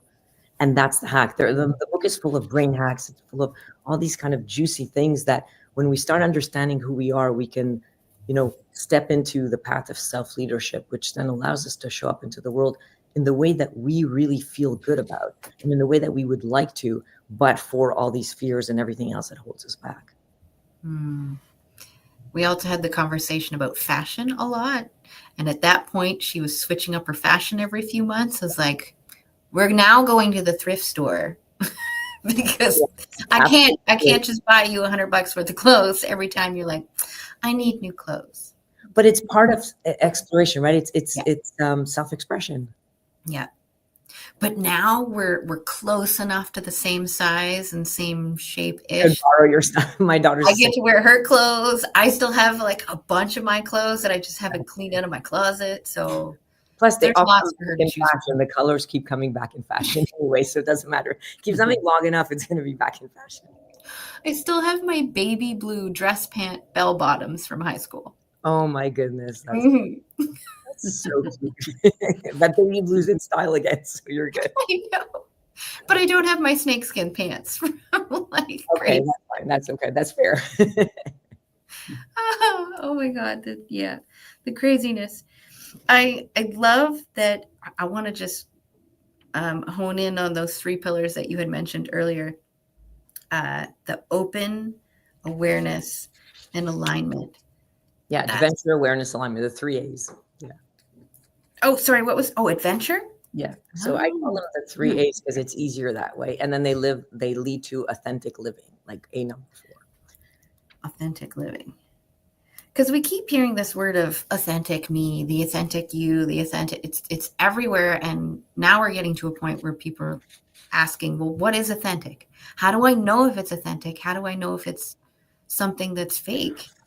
So Correct. how do we know when we're being authentic and when it's something that maybe somebody else programmed in us? Right. So the short answer is we don't always know. But the fact that we're aware that we don't always know is the first step. It's like when your daughter asks the question, that's the first step. It really is the first step to stepping onto that path. And in my book, I go through all of that. But there's the art of no more layers is questioning. The more you question, the more you get clarity. But the way in which you question will give you certain clarity. It's really like ChatGPT, right? In other words, depending on how you question, because the answer is already within the question, like the solution is within the problem. So depending on how you question something, that you will get a certain answer. When you introspect, it's the same way. If you ask a question with whys, you're going to get a self-critical answer, right? It's a judgment answer because why is a judgment question. So with my clients, I never say why, I always say what. Like, what about this triggers you? Because what is more open? What gives you more curiosity? It allows for your brain to go and say, let me go find a creative answer. Let me go outside the box. Even if you say the word why and you feel it in your body, it's more constricting. And when you say what, it just feels more open. Also learning to feel things in your body, not the emotions, the actual somatic sensation, because our body speaks to us. It has a lot of wisdom, way more wisdom than your brain. And I learned that, right? But so when you're in tuned with yourself, the alignment is having all of your components sort of aligned and agree on one thing. And that intuition, that deep voice that we rarely hear, but it's there and it's, sort of like on 1 out of 10. But the more you listen to it, the more you hear it, bend down and listen to it, the louder it gets. And then that's how you know your authentic living is when you live from a place of alignment. So you can choose to do something, even though it doesn't feel good, but as long as you're like, no, I'm going to do it anyways because I want to please this person, or I feel bad for them, or it's okay, I can do that. But it's with the full awareness and understanding and permission to yourself to do it. Not because I'm afraid of something, or I don't want the repercussions of something, or I don't want confrontation. This is when we dim our voice. This is when we dim our life. We are never aligned in those moments. If we really look within, we will know the difference. That's why I also make a distinction between choice and decision. We make 1 million decisions a day, but how many of them are really a choice? Because choice is from a place of alignment. I have a chapter in the book that's the inner boardroom, which works wonder. People love it because it's calling a meeting where you're the chair of your board and you want to hear every single voice. So let's say you're at a crossroads and like, I want to change careers. And do I want to do this? Do I not? Do I this? That? And it's like, before you get brain fatigue and you just pick something just to get it off your plate, why don't you go hear every aspect? Oh, this comes from my father who, was afraid of success, and I have that still inside of me. And this is my FOMO, fear of missing out. And there's another aspect of me that's also like has the imposter syndrome. And there's another aspect of me that's just afraid of change. But then there's that ambitious side of me that really wants to do it. And you hear everybody. So you don't stifle any part of you, right? That's already wholeness, and that's freedom. But then you choose which one aligns with you the most, because you need to be in charge. There are so many so-called meetings that happen below conscious level, and all that we get is the conclusion, this is not for me. And you never feel good about that. But where does that conclusion come from? You hear something like, I wish I could do that, but I can't, right? And it comes from a whole conversation that your entire brain and body had, but without you. You were not invited to the meeting. You don't even know about it. You just get the conclusion. So we need to bring awareness from the subconscious level up to the conscious level, because that's where our power resides.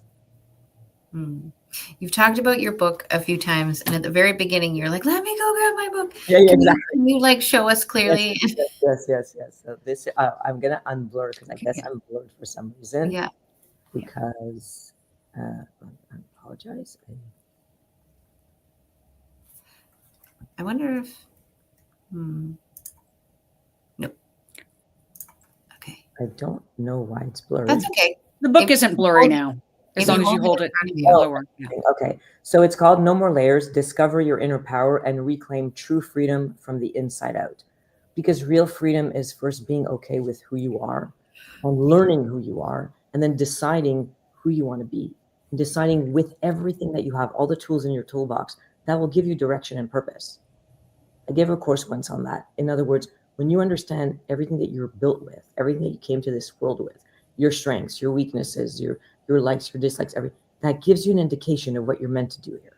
Because we're meant to use our strengths, and what we're not strong in, we're meant to place attention on, because either it'll make us more compassionate to other people, or it'll give us something else. It'll sort of like hedge out and sort of balance out the strengths and the weaknesses, so we stay humble enough to be able to be of service to others as well and contribute.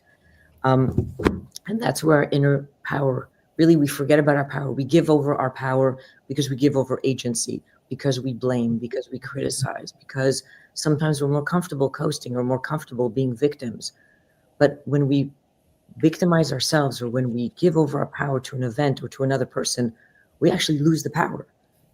So then we can't step into our own shoes. We can't be everything that we know we can be. We can't be everything that we were meant to be. So that's where frustration comes in. That's where anxiety comes in. That's where brain overwhelm comes in.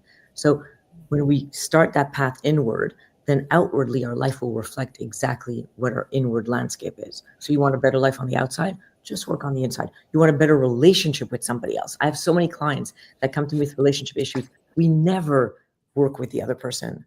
I work inwardly with them, and all of a sudden their dynamic changes because they're showing up differently. Therefore, others respond back in kind differently as well. Ooh, there's something I always wanted to do on stage with reference to that is I wanted to have 2 roses, each in plastic bags. And then I'm going to tell everybody that this rose was like rolled around in cow manure and it stinks, and that's why it's in the plastic bag. But I cleaned it off, so don't worry. It's going to look the same as the other one. And then the other one is just a rose in a bag. And then I'm going to ask people which rose they want to smell. And I'm going to watch everybody go to this bag. But so I would have gone to that back 10 years ago, but now I'd go to the other one because it has a story. It has a story. The truth is that nothing happened to that rose. I just went and bought 2 roses and put them in bags. But because the story was attached. Correct. People made a decision based on the story. It's like, so our brain tells us a story about every experience that we have and tells us what it needs to be. So I authored this book just like we get to author our life story. And it's up to us how we look at it. I could have taken this concussion and it really could have made me spiral. And I would be maybe still concussed today, or not fully functional, or just feeling sorry for myself. It opened up a whole new world to me, a second career, and something that I love doing, and I help others. So it really does have to do with perspective, and it has to do with what you're going to make of your life experience. I don't believe that you can choose what comes at your doorstep, but I believe from the point that it comes at your doorstep, you can absolutely choose everything that you do with it, make of it, how it gets stored in your memory, and how it's experienced, and the story around it that gets written. That's up to us. Exactly. Ooh, what a nice timing. Okay, so at this point in the interview, I'm going to ask you, where do we find you, and what is your favorite way to communicate? So find me on my website. It's super easy. It's www.martinecohen.com. Super easy. I have what I call an open door policy, which is anybody can reach out to me at martinecohen.com, and not my assistant and not somebody else. I actually respond to every email. Because for me, the purpose of doing this is to be in touch with my audience, to be in touch with my clients. I don't have many openings, but I still have some openings for one-on-one clients because I always make sure to have some time, because I'm also a speaker. I give workshops and all sorts of things. But for me, that one-on-one and that helping clients is the purpose of all of this to begin with. So that's not something that I want to discard regardless, right? It takes up time, but that matters to me. It's being present for another. So they can find me on there. I also have a giveaway if people want to start understanding how to sort of like quietening your thoughts and how to reframe them. It's www.martinecohen.com/connect with me. Super easy. And it's a gift that I'm gifting the listeners today. Thank you. I also like to hold space at the end of an interview, just in case there's something on your mind or in your heart that you want to share. So what would you love to leave people with? So I want to leave people with the fact that just like I went through this journey, everybody has hardships. Everybody has certain things that they think they can overcome. And the first thing to overcome is simply the belief that you can't overcome it. That's the beginning of everything else. And once you know that, you can inspire yourself to just keep moving forward, and you will get to wherever you need to go. But the journey there's no end goal. It's just staying on the path. You can fall off and go back on. There's nothing wrong with that. It's actually how we learn. And it begins from within. And really, once you're aligned and you feel free from within, you will show up to the world in the way that you want to. And I also want to take a moment to thank you for the work that you do, because by allowing us to come on your podcast, you're helping the world, and you're helping us for sure get our message out, but you're helping other people to hear it. So I want to thank you for that. Aww. I received that because that is how I really wanted to frame these interviews. Is I know that being on the other side and not being in the right mindset to hear all of the amazing value that people have, I knew that I needed to make an emotional and mental shift. And so I start off these interviews in a way that goes right to the emotions, goes right to the values, goes right to the human, so that maybe we can create that space so that our listeners can start listening a little closer to where they are versus where we may be today. I love that. That's beautiful. Thank you. Yeah. I'm like, because I need people to hear all of the amazingness. Exactly. And that's why I wrote the book, because I was like, okay, it's going to go further than I could ever, even if I speak in front of audiences and have clients. A book is a lot easier to get around, and at least this is a starting point, and they can continue working with me. But I want to get it out there because people deserve to know these things. I consider it their birthright. So, but we don't know. We're not taught this. We're actually taught the opposite. Yeah. I like to tell people, just pretend that everybody's a 6-year-old and ask yourself, does a typical 6-year-old know what I'm trying to share? Because if the answer is no, somebody out there needs to hear that. Correct. Somebody out there has no clue what you're talking about and no experience whatsoever. Totally agree. So thank you. Yeah. We do have about a minute and a half, so I'm going to ask you another question. This is about amplifying your message. We talk about the different ways that we share your message. So I want to ask you a fun question along the lines of, if you could share your message in a way that isn't speaking, writing, and podcasting, what would be a crazy fun or a crazy cool way for you to share your message?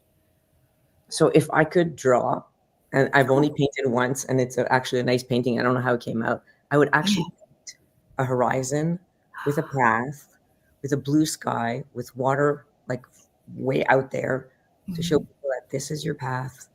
And it's a path of zenness, and it's a path of openness, and it's a path of discovery and empowerment, and it's where you find you. Ooh, love it. Your questions are super inspiring, by the way. You need to know that. They're like the best questions ever. They make the best questions because they're fully 100% rooted in curiosity and fun. Absolutely. There's no question. Absolutely. You nailed it. Thank you. Thank you. So Martine, I will call this the official close to the main portion of the interview. Thank you very much. I do encourage you to stick around for the next 5 minutes because this is our social media playtime. And what I like to do here is I like to create a few little snippets of teasers to help people go watch your entire interview. Amazing. I love that. That's awesome. And then you don't have to go do them separately. Like they're already here. You just cut it up. So what I usually do is I ask about something that stood out to you during our conversation. So Martine, I'm going to start with you. And Lainie, I'll start with you next time. Martine, what is one thing that stood out to you during our conversation today? In terms of what we talked about, you mean like anything at all? Oh, Something that stood out. Something that stood out to me was sort of the genuineness of our conversation and how we just flowed. And I love the idea of playing around with the brain and having brain hacks. And we talked about turning fear into curiosity. And we talked about 3 pillars of, it's mindset, and then it's awareness, and then it's getting to that alignment where you can choose, and just empowering people and giving them that space and holding space for them so that they can have the courage to go out and find out who they are and then live their real life that they're intended to. I love that. What about you, Lainie? What is something that stood out to you? There were a lot of things that stood out to me, but I'm just looking at my notes, and I loved when you asked the question, what about this? As opposed to why, which is kind of more of the standard. And I like that because, yes, I liked the way that opens up a conversation, opens up thoughts, and opens up a dialogue so much more than why. So I'm sorry. Yes. So I just love that. Thank you. I can't remember who taught me this, just along the same lines. Somebody said, instead of asking what you don't have, ask what you do have, with that same beginning part of the what. So what makes me so badass? What makes me so good at my job? What makes me so lovable by everyone that I meet? And when you frame it that way, just as we were talking about earlier in the interview, go watch, it helps to align your brain to find the things that match what you want instead of what you don't want. And I was like, ooh. Absolutely. And understanding that your brain is wired for the what you don't want in case it's dangerous. So it's not that, there's something wrong with me in the way that I think, or I don't like my thoughts. It's about, no, this is the way the brain works. And when it doesn't serve you, because the brain is here to serve you, you can redirect it, you can reframe it. And we have the power to do that. And my book gives you the method to do that in a way that's not excruciating, in a way that's not difficult, in a way that's actually inspiring and enlightening and empowering along the way. You feel the shift at the very first moment, because it doesn't have to be difficult to be good. So you talked about having a dysfunctional brain, but then you teased us a little and said that there was a blessing of a dysfunctional brain. I'm not going to tell you what that is. You're going to have to go watch the interview, that one too. So no secrets, no telling. How am I aware of what I'm doing? That there's so much more than brain and thoughts. I loved my brain too. It was so nice to meet somebody who loved their brain too. My brain. But I had to ask the question, who am I without my brain? Yeah. And I found the answer, and it's in the interview. Oh, yep. And then the 3 steps to your authentic self. I love that. The fear to curiosity. That's where I love to play. Is a lot of the fear, curiosity, courage. That's my realm. That's my playground. So I was glad that you brought that up. And then the last thing that I wanted to highlight was that you shared a tool, which I'm not going to share the name of, to help us understand the difference between choice and decision. I didn't really know that there was a difference. So having a tool to help us not only realize what the difference is, but to help us make those choices, go watch. Thank you so much, Martine, for being here. This was a lot of fun. It was a lot of fun for me too. It was great meeting you both, and your questions are awesome. It was really fun for me too. Thank you. So one question before you leave. It's really short and sweet. I noticed a little bit of an accent there. Where are you from? Montreal. Ah, okay. I knew it was French. I'm like, what French? Which French? So it's funny because we don't think we have an accent until we hear Americans, or until we hear, and there's like, oh yeah, okay, that one's New York, and that's one's Texas, and y'all, and that's one's this. So it's like, so we don't realize we have one, but we probably do. Everybody does. Everybody has an accent. Where's you guys at? I'm in Nova Scotia. Oh my God. Okay. So you're a fellow Canadian. Yeah. Love it. Yeah. And I'm in Los Angeles, but I'm originally from Vancouver. Oh yes. So I hear that, Vancouver. See, I don't know what Vancouver sounds like. That's so cute. Oh, I love that. Fellow Canadians. Yay. Oh, yay. So yes, thanks again, Martine. My pleasure. Thank you. Bye. Bye. Wonderful to meet you. Bye. Same. Bye. Now, we do have our next guest behind the scenes. Christina, just give me a thumbs up if you're ready to join us. Thank you. Hi. Hi, how are you? Good. And I want to thank you for being like a last minute guest. Thank you for inviting me. I'll take last minute. Yes. I know I can't always tell who's going to have open time, but usually when I have a day or two to fill stuff, I'm like, who's online right now? Who have I met? Who would go well with the other people that we have for the day? Because I know that every single event, somebody cancels. And so I try to keep a list of a few people, but they're not always open. Because I'm like, I've been meaning to have a conversation with them and it just isn't working. So, Christina, I know you don't know a whole lot about this. Don't worry about it. We got you. We're just being fun and playful and casual. So I start every interview off with a question so that I don't get elevator pitches. We get the human that is Christina. Good. So here's my question as I move everything so I can write at the bottom of my page. If you could have other people describe you in 3 words, what would you love those 3 words to be? I would love to be known as giving and helpful and knowledgeable. So giving, helpful, and knowledgeable. So I can spell it properly. Giving, helpful, and knowledgeable. So the only other question that I have pre-prepared is how do those 3 words, giving, helpful, and knowledgeable, how do they play a key role in the core message that you have for people? So because of my life's experiences, it has led me to want to give to others. And also because of those experiences, I have researched a lot and read a lot to find out how I can not just react in the same way that I, as a habitual thing, and change how I react, which takes time, of course. But the great thing about brains are that they can be retrained.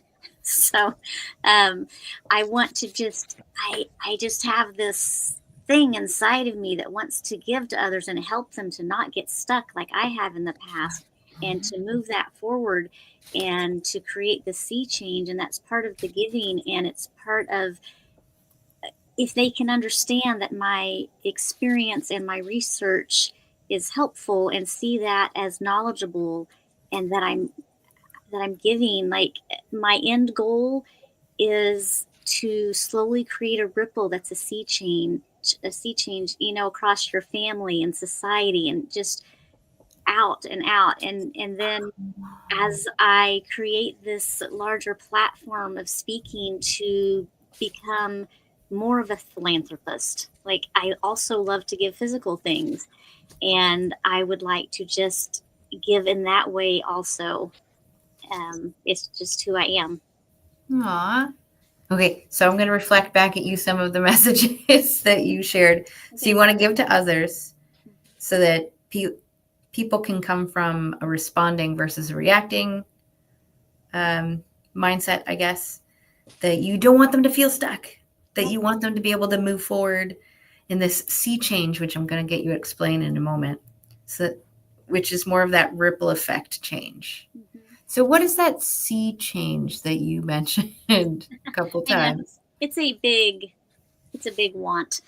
Okay, so I feel like any of us can start a sea change. It could be good or bad, honestly. I want to start this ripple effect with how I don't want to put anything on you guys, but I had this knee-jerk reaction when a challenge in life came up. I'm like, oh, I can't. And I would just spiral. I didn't even notice I was saying I can't. It was this subconscious, and I would start thinking it, and pretty soon it would come out of my mouth. And I didn't recognize it for the longest time because I was too busy spiraling. And of course that affects my family, and then my coworkers, and then my friends, and it spirals, right? And it creates this effect across the people I know, and when I drive, it affects those people too, right? Because it's coming out in some form. So my goal is to, as I've retrained my brain, and not everybody has those words, of course. I'm not saying my experience is yours, but sometimes we have a knee-jerk reaction to challenge, and we can retrain our brains to say, oh, I'm not going to be like burdened down and, right? But I want to help people, remind people that inside each of us, there's a key. And we don't have to stay burdened waiting, somebody help me. We have access to help ourselves. And then once we unlock those chains weighing us down, we start to rise up. And then can we actually access those lifelines that are perhaps our friends or doctors or the library or whatever, because we first have to unburden ourselves to an extent. And so that's my goal. So when we feel that release, then I'm not behaving towards my family the same way as if I'm going around, I can't, right? Yeah. And so forth. And so the little ripple effect. And so my hope is, as, for example, in my life, as I've begun reacting differently to life's challenges, it's affecting my child. It's affecting his relationships at school. It's affecting my relationships with people. And hopefully it will slowly begin to affect others. So, and you know this, if somebody smiles at you, it could either be a creepy smile or it could be like, oh, that made my day, right? Yeah. So hopefully when we change people, and then it ripples, right? Somebody else might be like, oh, that was creepy. And they're looking at someone else, Lainie, and you're like, oh, well, that was creepy. And it passes, right? Or you might be like, that made me feel good. And then it passes back to Laura, you know? And Yeah. so I'm hoping that it can have a sustaining effect as we retrain our brains to, hey, this may be a challenge, but it doesn't have to weigh me down. I know how to handle this now. And in so doing, I'm changing inside and the other people around me. And maybe people will share like, hey, I see you're going through a hard time, but you know what? You've done this before. Let's get through it. So I just wanted to share this Aw. comment. Love the sea change analogy. Thank you. Thank you. Yeah. I like when people get engaged. Me too. Yeah. That's actually going to be on the cover of my book. Oh, is it? Yes, it's coming out this year. I just need to do some editing, and it's got everything there, but I need it to flow better. But it has the lady, she's bound up, and she doesn't know that she has the key. But of course, in the end, and if you go to my Instagram, you'll see I had AI help create what's in here, and she rises up, and I'm just like, oh my gosh, it's so exciting. Sorry. Because you put that, I'm like, oh, I got to tell you, it's coming out. Well, I mean, we're here to celebrate the different ways that you've decided to share your message. Thank you. So if you're like, I have a book coming, then of course we want to hear about your book that's coming. Okay. And then we're going to ask you if you have one with you. I don't, but I have a book that I contributed to that kind of started this whole thing as far as writing. So my friend Sarah, I actually met Sarah when she was looking for contributors.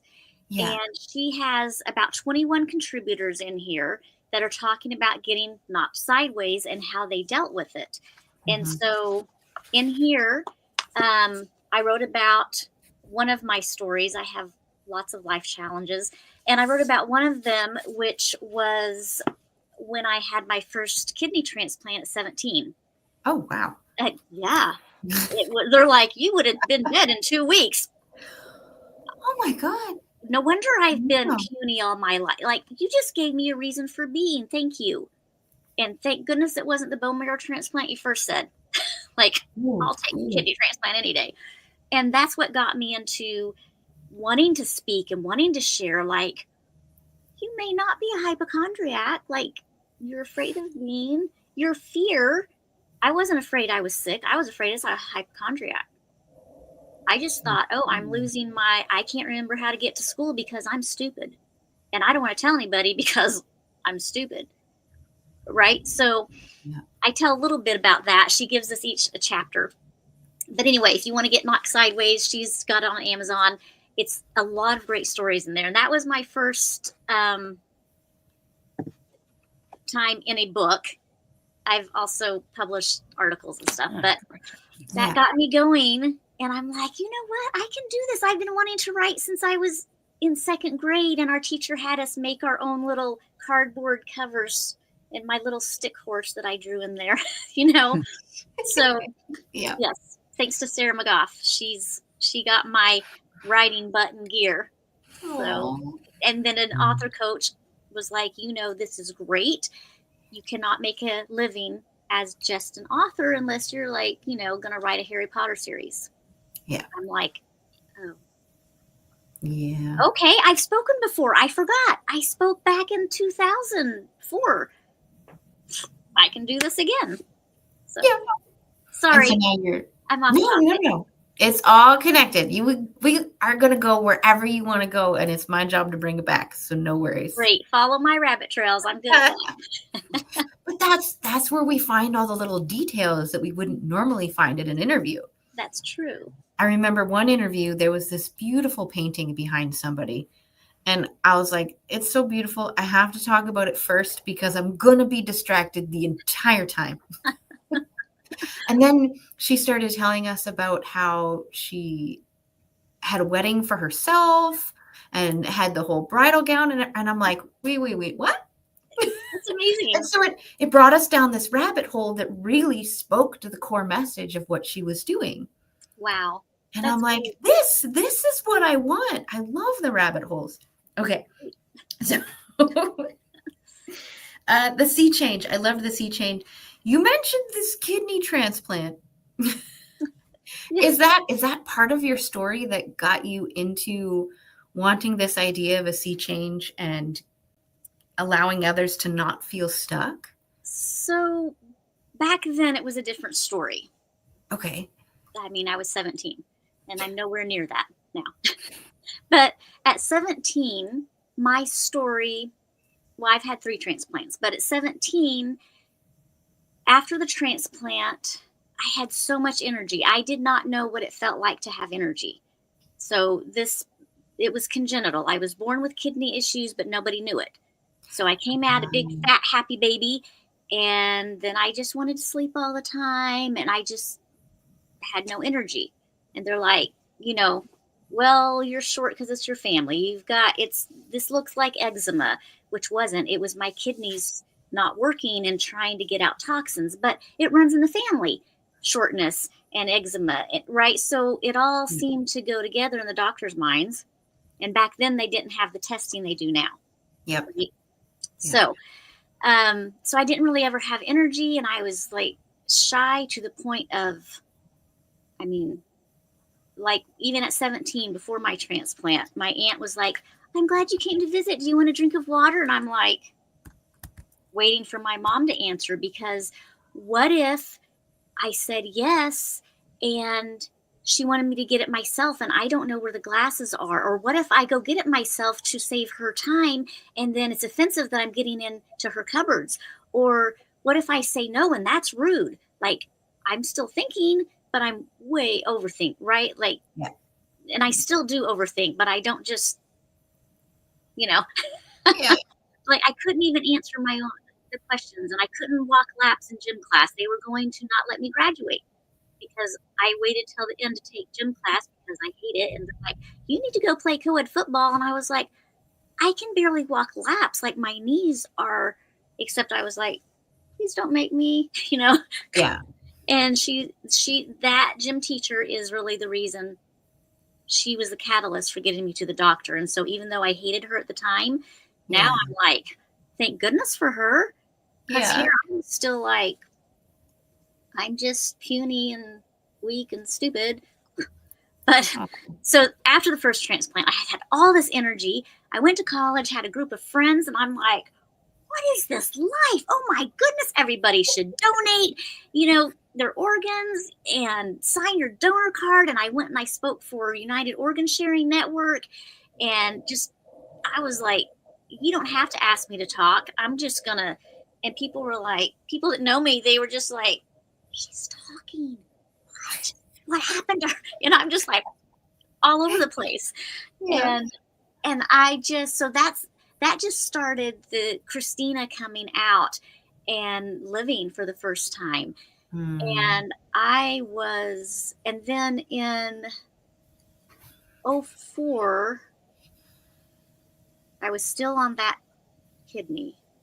So at 21, the doctors were like, you're losing your kidney. There's nothing we can do for you. So I'm 21. I don't realize I can go back on dialysis and I can go back on the waiting list. They said, there's nothing we can do for you. So I heard, here's your death warrant. Yes. And I'm like, yeah. So I go part-time to school instead of quitting school. Because I don't quit. I don't know. That's weird. Looking back, I'm like, if they handed me a death warrant, why would I? Anyway, so I kept that kidney, actually, long story short, for 10 more years. But the doctors were like, so my then husband, he wanted to go on the road and do music. I'm like, well, let's go. Because if there's a gift people have of encouragement, I'm your biggest cheerleader. So I'm like, come on, because I'm not going to go, well, I don't know music, and I'm not going to, whatever. I'm not a career person. Let's go. So I'm his biggest cheerleader, and we go out on the road, and he's like, we're going to go to bars and clubs this way, and we're going to go to churches this way. He was a worship leader. And I wasn't raised in the church, so I was like, okay, whatever. And so we went through Nova Scotia. That was one of the places. And I'm like, we got to go to a Kaylee, and amazing.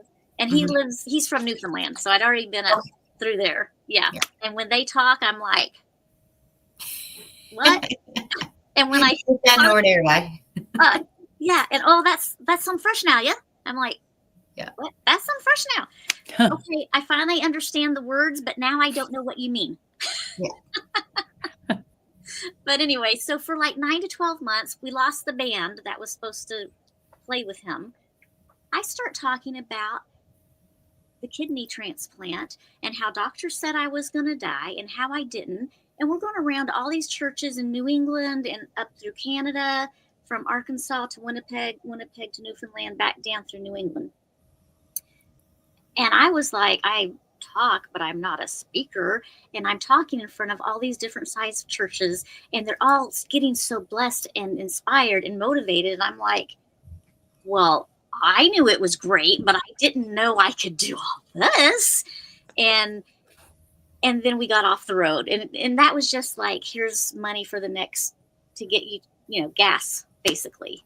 Oh. And so this came back around when I started writing my book, and the book coach said, you need to do something more. I'm like, wait a minute. I've done this before. My story is completely different because I've had 2 more transplants and breast cancer since then. But I have spoken before, and I can do this again. And I'm a lot more bold now than I was then. So I'm like, okay, we've got this. I have this. It's inside of me, and I can do it. So, sorry, that was a really long answer.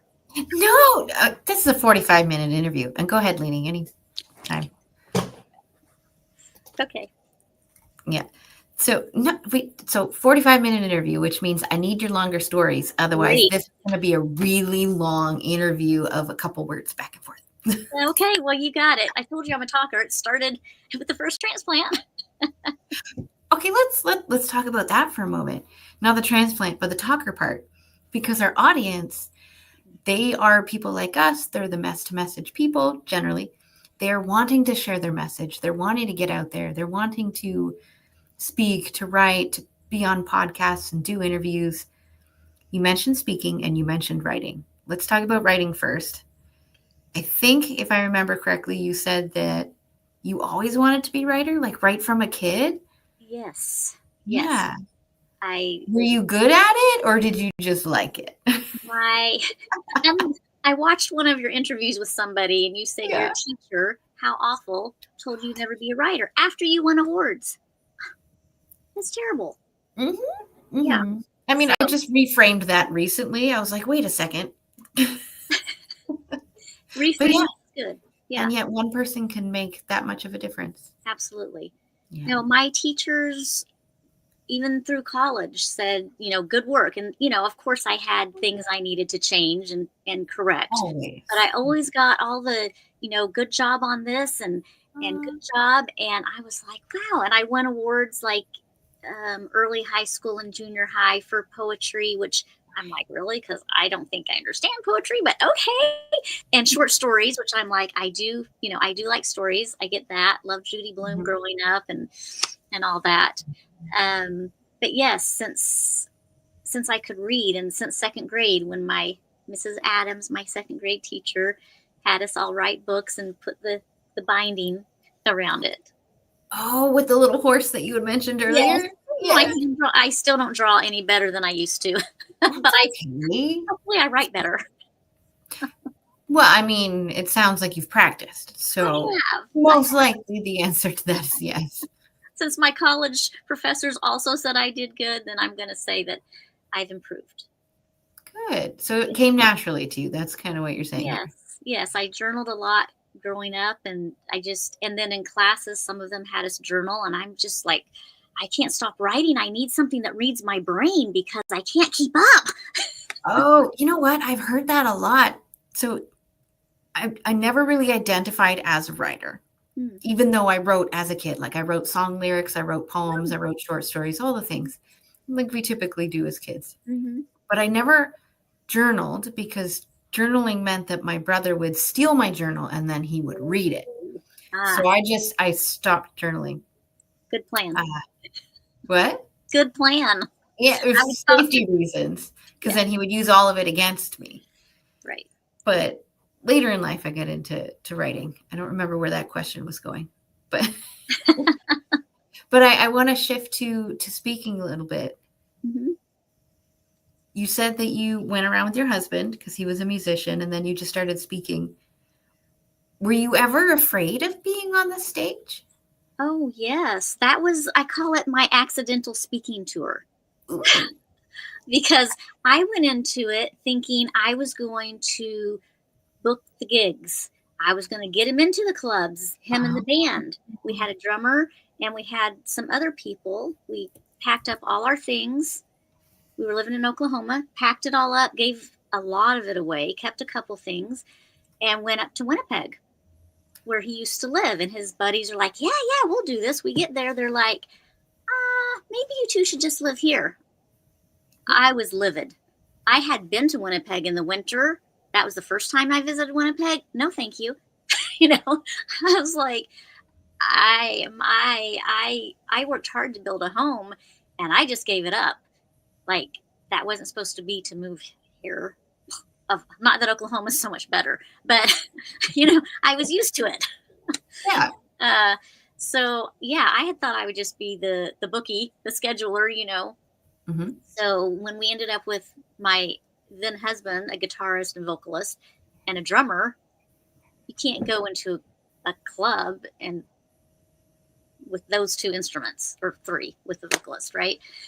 So then he's like, I guess we'll just go around to churches. And I was like, okay, you're a great worship leader. I can still do that. I've got contacts. My friend gave me contacts. And then they asked, do you guys want to speak?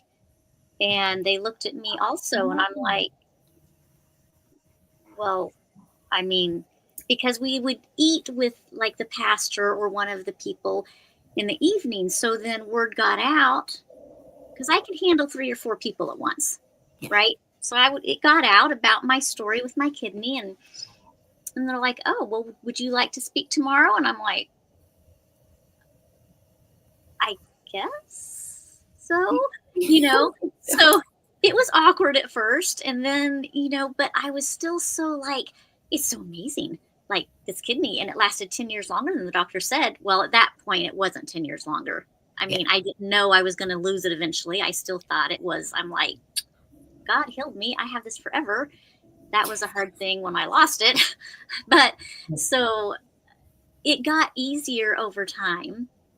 And then I just came to expect it. We started, I hate to say promoting, but kind of going into it with that expectation that he would lead worship and I would speak.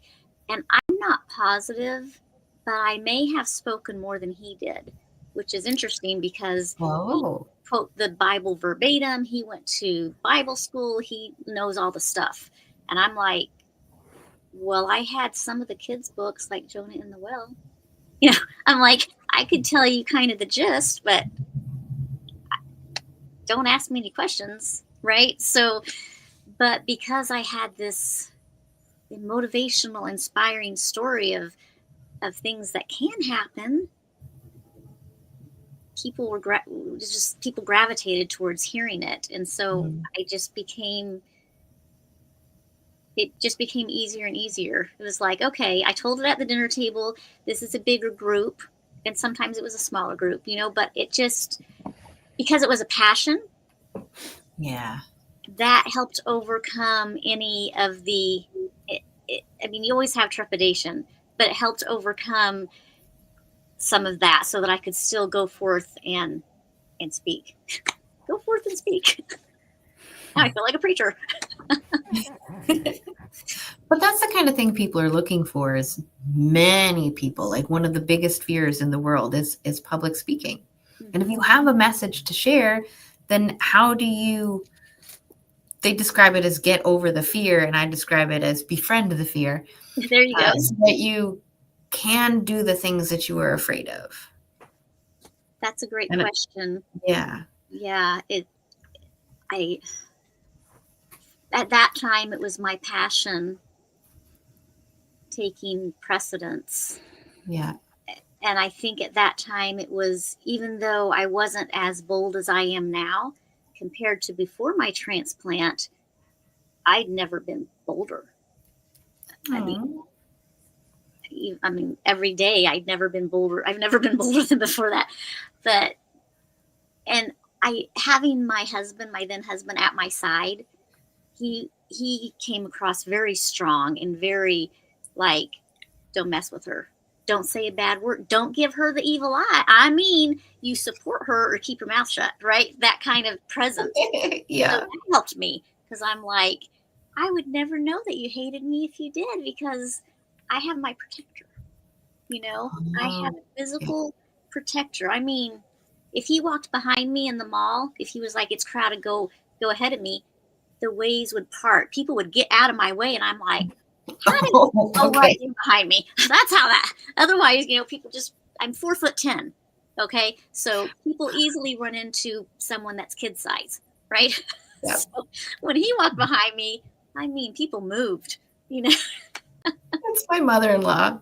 So my husband is like 5'11", and his mother's 4'10". Oh.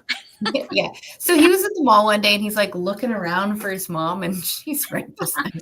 Yes. That's what happens. People get in a group and they're talking, and pretty soon the little one's on the outside. I'm like, dude, I was there. You just got your elbows in and you got me out of it. Yeah. Yeah. But I do want to share the fact that you said that writing came naturally, and you did the writing. Speaking did not come naturally, but you were so passionate that it helped you get over that fear, because it meant more to you to do the thing than not do the thing. So now we have two different skills that may not be what you thought would happen, but you did both of them. Right. So, and now obviously you're on a podcast. Do you do other interviews? Are you on other podcasts as well? You're my first, and I'm so excited. I know. You're first. Okay. I was Lonnie's first interviewer too. You were? Oh. Yes. Yep. I will warn you that not all interviews are like my interviews, okay? Well, you make it easy.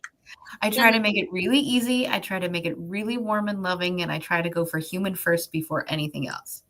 That is great. I know that that's not the norm. So I will prepare you by saying this is not the norm. That's too bad. I even had my son practice with me. I'm like, I emailed Laura all these questions, but I think she's too busy to answer because it's this series. I did answer. my son's almost 15, and he's like, and I will be her. And, oh, that was a great answer to the question. And since you said that, I have a follow-up question. He was so good. Oh, okay. We have to show this one too. Stefani's like, Aw. you're so brave, Christina. Keep telling your story. Hi, Steph. That's my cousin. Hi, Steph. Thank you. I was telling every day, I'm like, it's my first podcast. Come and watch me. Yeah. Oh, see, you're getting love from everywhere. I am. But okay, but now that you've done it once, the fear of doing it is a little lower. And now you do it again. Okay, so one piece of advice on this, and then we'll move on back to you, is find places that really align with the types of people that you want to interact with, the types of podcasts and audiences. Like, make sure that the ones that you choose right at the beginning are really aligned. That way you can feel safe. And once you feel safe, then you can spread out to other ones. Well, Okay, just do the ones that'll give you that courage. So, okay, we got one more I'm glad comment. I started We've with got you. Lisa saying you have such Oh, courage. my sister. Thank you, Lisa. Aw, thanks, Lisa. Look, you've got lots. I So, do. Christina, we've got speaking, we have writing, we have podcasting, which you've just started. Yay! The question now is, if you could choose any way, we're going to get creative. Okay, any old way, genie in a bottle, everything's perfectly aligned. It's just going to happen the way that you want it to happen. What way would you love to share your message that you haven't yet?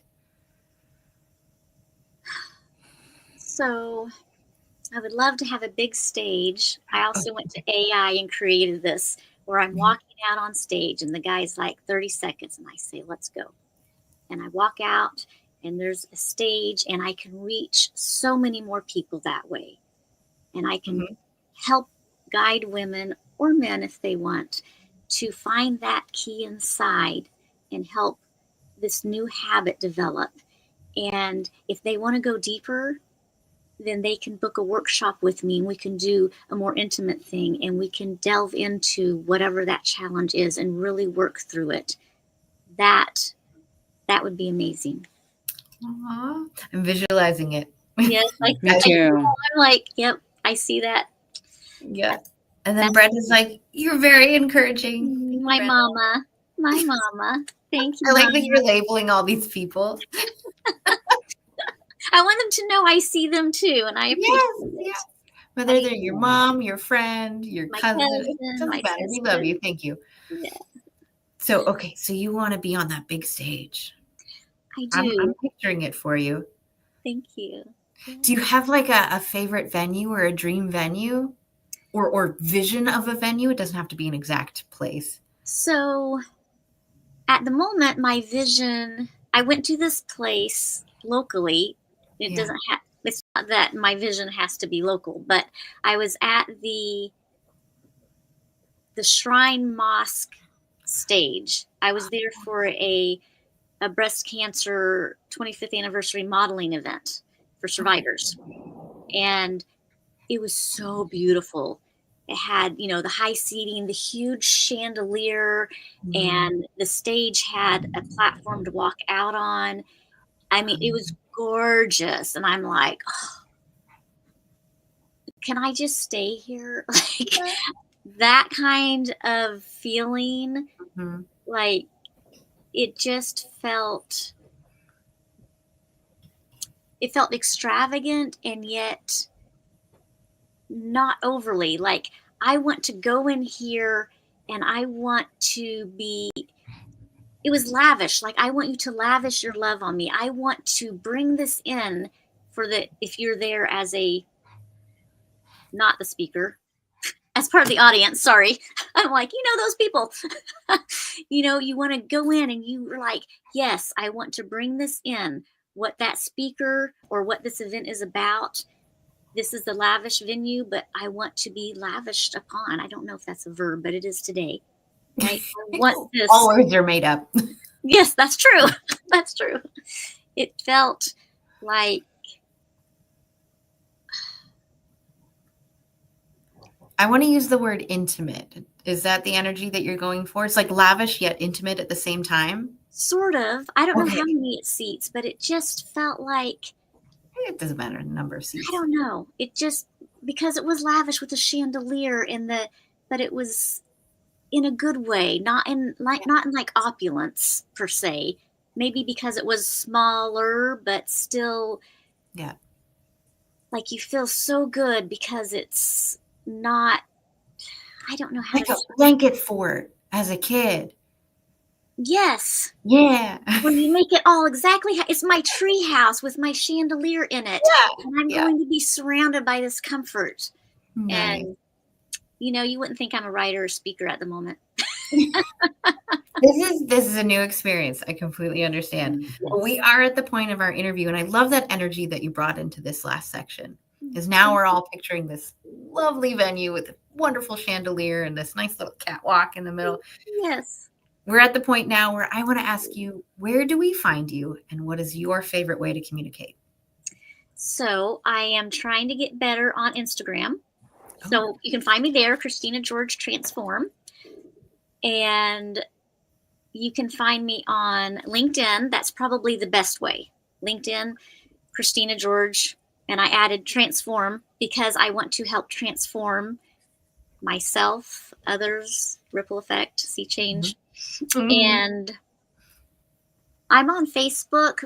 It's Christina George Speaker, I think, but I'll fix it to I'm going to try and make it all match. So Instagram and LinkedIn are probably the best ways right now. Mm-hmm. So eventually this week I'm going to get that website together. But anyway. That website's a lot to do in this week. Okay. This week has one more day left. So. Oh, maybe not this week then. Yeah. The days run together when I'm trying to do everything all at once. Today's still Tuesday to me. Right? Yep. Me too. Yep. So maybe this month is a better way to say it. There we go. Yes. Sometime soon. Yes. Yes, sometime soon. Sometime soon. This has been wonderful, Laura. Aww, has it really been 45 minutes? Not quite. We're getting there. Okay. So I do like to hold space at the end of an interview just in case there's something on your mind or in your heart that you want to share. So we have about 2.5 minutes-ish left. What would you love to leave people with? And then we'll play afterwards. Okay. I would love to leave people with the idea that you hold the key. Each one of you has a key inside that you can access when you feel burdened and weighed down and all bound up with life's challenges. Remember that there's a key inside and you hold it.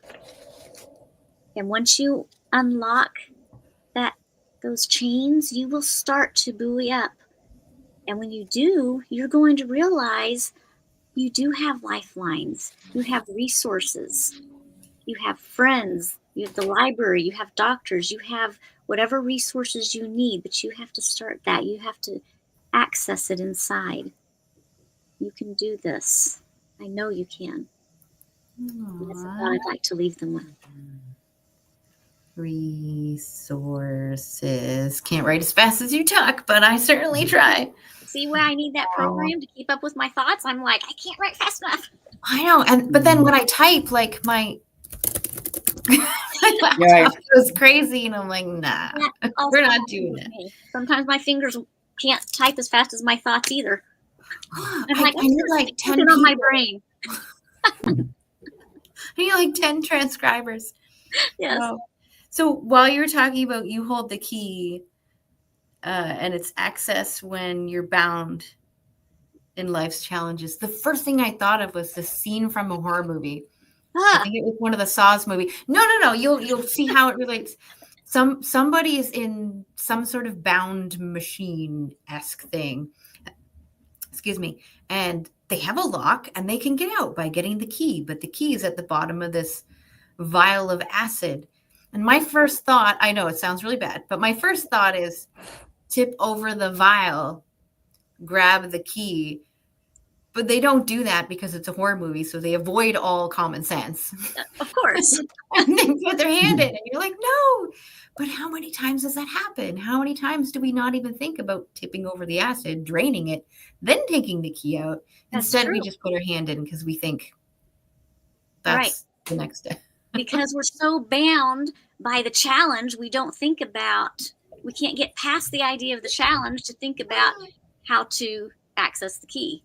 Yep. We're It's focused on the wrong things sometimes. Silly things. Yeah. Yeah. You're watching all these movies going, why are you just Hello, but then the movie. Yeah. So thank you so much, Christina, for being here. I will call this the end to the main portion of our interview. Thank you for I having appreciate me, you. Laura and Lainie. Yeah. Nice to meet you. You're Nice so to meet welcome. you. Now, I invite you to stay for the next 3.5 minutes or so, because this is the time that I use to create teasers for social media. Oh, okay. Ooh, I know. So what we usually do is we share something that stood out to us during our conversation. I told Lainie that I would start with her this time. You So did. I did. I'm not as good with these teasers as you are. I like to just go into detail, and I realized I've not been teasing. So No, this time is the first time I've tried it, so I'm working on it. This okay. in the first week. Okay, you're You really go good at it. Christina, I love the key. The key. What is the key? What's the key for? And the key is essential to life and your future and what life can bring. And it's and people need to tune in to find out what this key does. What's the significance of the key? It's really important to what you have to teach and to what others have to learn. Yeah. Christina, what is something that stood out to you during our conversation today? It could be anything you want. Okay. Well, I think that your questions were really great because they brought to light things that I haven't thought about in a while. Like, was I scared when I went out and started speaking on my accidental speaking tour? So I think that I really appreciate your types of questions because it brings things up, like you said, that wouldn't normally come up. And I'm sure there's more, but I didn't know you were going to ask me a question too. Just now I thought it was you and Lainie were going to talk and I was going to listen. Thought I was done. No. Ooh, okay. So one of the things that stood out to me was when we were talking about some of the things that come natural to you and some of the things that don't come natural to you, you actually shared your way that you overcame your fear of speaking. And since that is something huge that many people suffer from, I want as many answers on that from everybody as possible. So not only do I want you to go watch and figure out what helped Christina, but I would love to see in the comments, wherever this happens to be, what was it or what could it be that would help you get over that fear? That would help you just take action and get started, because it's not about the thing, it's about getting started, however you choose, whatever that looks like. So hopefully that gets somebody to start doing something. Yes. Start sharing their message. Action. That's right. So we have about a minute left. Do we have any comments or cool things that happened? Something you wanted to share? Anybody? Free game. Anybody? I talk a You know lot. what? Actually, I do have a question, Christina. Yes. You wrote you have a chapter in the book, Knocked Sideways. What did you write What did you write about? So my chapter it brought up, talked about the kidney transplant. I believe it was just the first one because stories can get so long and she only had so much room. 109. And it was about, all of this is about overcoming. So it was about when I got diagnosed. That's what I used to look like. Not when I got diagnosed. I was really skinny then because I was sick. But it was about for me when that challenge, the challenge had been 17 years of being ill and finding out that my brain slowly stopping to work and all the reasons why I was puny, finding out why was liberating to me. And that's how the story starts. Wonderful. It's amazing what knowledge can do sometimes. Right. Awareness. Yes. Awareness can change your trajectory. Yes. And acknowledging that you are afraid and finding out what it is you're afraid of. I was afraid of looking stupid. Maybe I should have been afraid of dying. But I didn't know that because I was afraid to acknowledge anything other than, don't tell me that I'm a hypochondriac like you tell me my nanny is, who I love to the depths of my heart. Don't talk to me like you talk to her. So acknowledging that what we're actually afraid of, that's part of it, I think. Aw. Well, thank you so much, Christina. I do appreciate you being here. I appreciate you having me. This is amazing. Yay. I need more like you. Oh, I yes. need more interviewers like you. I appreciate it. I accept the love. Yes. Well, thank you so much, Christina. Thank you. Bye. Nice to meet you, Lainie. Hi, nice to meet you. Bye, Laura. So our next guest is not behind the scenes, which means I'm going to be looking at that email. Okay, go ahead and email. I'm going to try to take a second to jump off camera. Well, not to jump off camera. I'm going to jump off camera. I'm trying to get my lighting right. I've got natural light and I feel like it's turning me into a ghost. Oh, no. Okay. When I wear something dark, I'm a floating head. That's why I was like, I need at least some neck and a little bit some additional skin showing. Yeah. It's like, that's why I talk with my hands too. Otherwise, okay, hold on. You are floating. It's funny. Yeah. Yes, you've learned. Give me 1 second. I'm just going to adjust. Yeah, and then it gets worse at night because then it just. It's not so bad if I do that. Okay, let's see. You can see the difference. Okay. I'm just gonna have a little disco party while you're gone. Okay, I'm back. Let's see. Still pretty ghost. A little better. So I'm going to send an email to our next guest. Da, da, da, da, da, da. And I sing to myself a lot. Sure. I do it too. We can be very entertaining for ourselves. Mm-hmm. I told people that if somebody didn't show up, that I would attempt cold high notes from K-pop Demon Hunter, which are quite high. Okay. So I'm like, I really don't want to, because Zoom and StreamYard and all of that do not make very good places to try to do singing. No. Demon Hunter, is that the name of a group? That sounds like the name of a show. I don't know. I know K-pop. K-pop Demon Hunters is the name of a movie on Netflix, which has exploded since it came out in June. Oh, okay. It's like a world thing now. Is it live action or is it anime? Is it animated? No, it's animated. Okay. Yeah. And the main character, Rumi, I very much relate to her. Okay. So much. We're live and waiting for you. Smiley face. Okay. Laura. So does the theme song has high notes and things that are hard to hit? The main song of the movie is called Golden. And it goes really low and really high, which is most of my range. But there's one note that sometimes I can hit and sometimes I can't. Okay. Because if I'm cold or if I haven't talked a lot, maybe I ate something I shouldn't have, then my voice won't let me do it. But it's also a note. Had to be right to hit this note. You have to be clear, not necessarily right per se, because there's a wrong way to hit, not a wrong way. There's an unhealthy way to hit a high note. Okay. We're just going to go into this because we're here, right? Yeah. Like the smiling will help to open your mouth. And sometimes that will help you hit high notes, but that's not very healthy.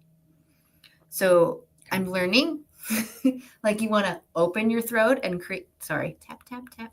Open your throat and create space here. Okay. And then narrow. Okay. In order to get a clean one. Otherwise you get like squeaky versus clean. It's like, slightly. Okay. So you just got to manipulate. Yeah. So I'm learning. I'm learning. Okay. Are you a singer? Are you a trained singer or? No. Well, I've had training for like 3 days once a year for 4 years. That's my training. Okay. So in high school, I did a musical. It was White Bucks and Saddle Shoes. I'm sorry, what's it called? It's called White Bucks and Saddle Shoes. Okay, that's what I thought you said. I haven't heard of it. Okay. Yeah, think of like a 1950s high school where the high school students are putting on a variety show. Okay. And I played one of the characters who was supposed to be the sex symbol at a time when I thought I would die alone. Okay. Like, I did not identify with this character pretty much at all. But I got chosen for this character because 1, I could act. 2, I could sing. And 3, I had hips and like nobody else does in high school. Okay. Everybody else is twigs. And they're like, you're the only person that kind of looks the part. So then we're just going to go TMI here for just a moment. Sure. I bought these blow up.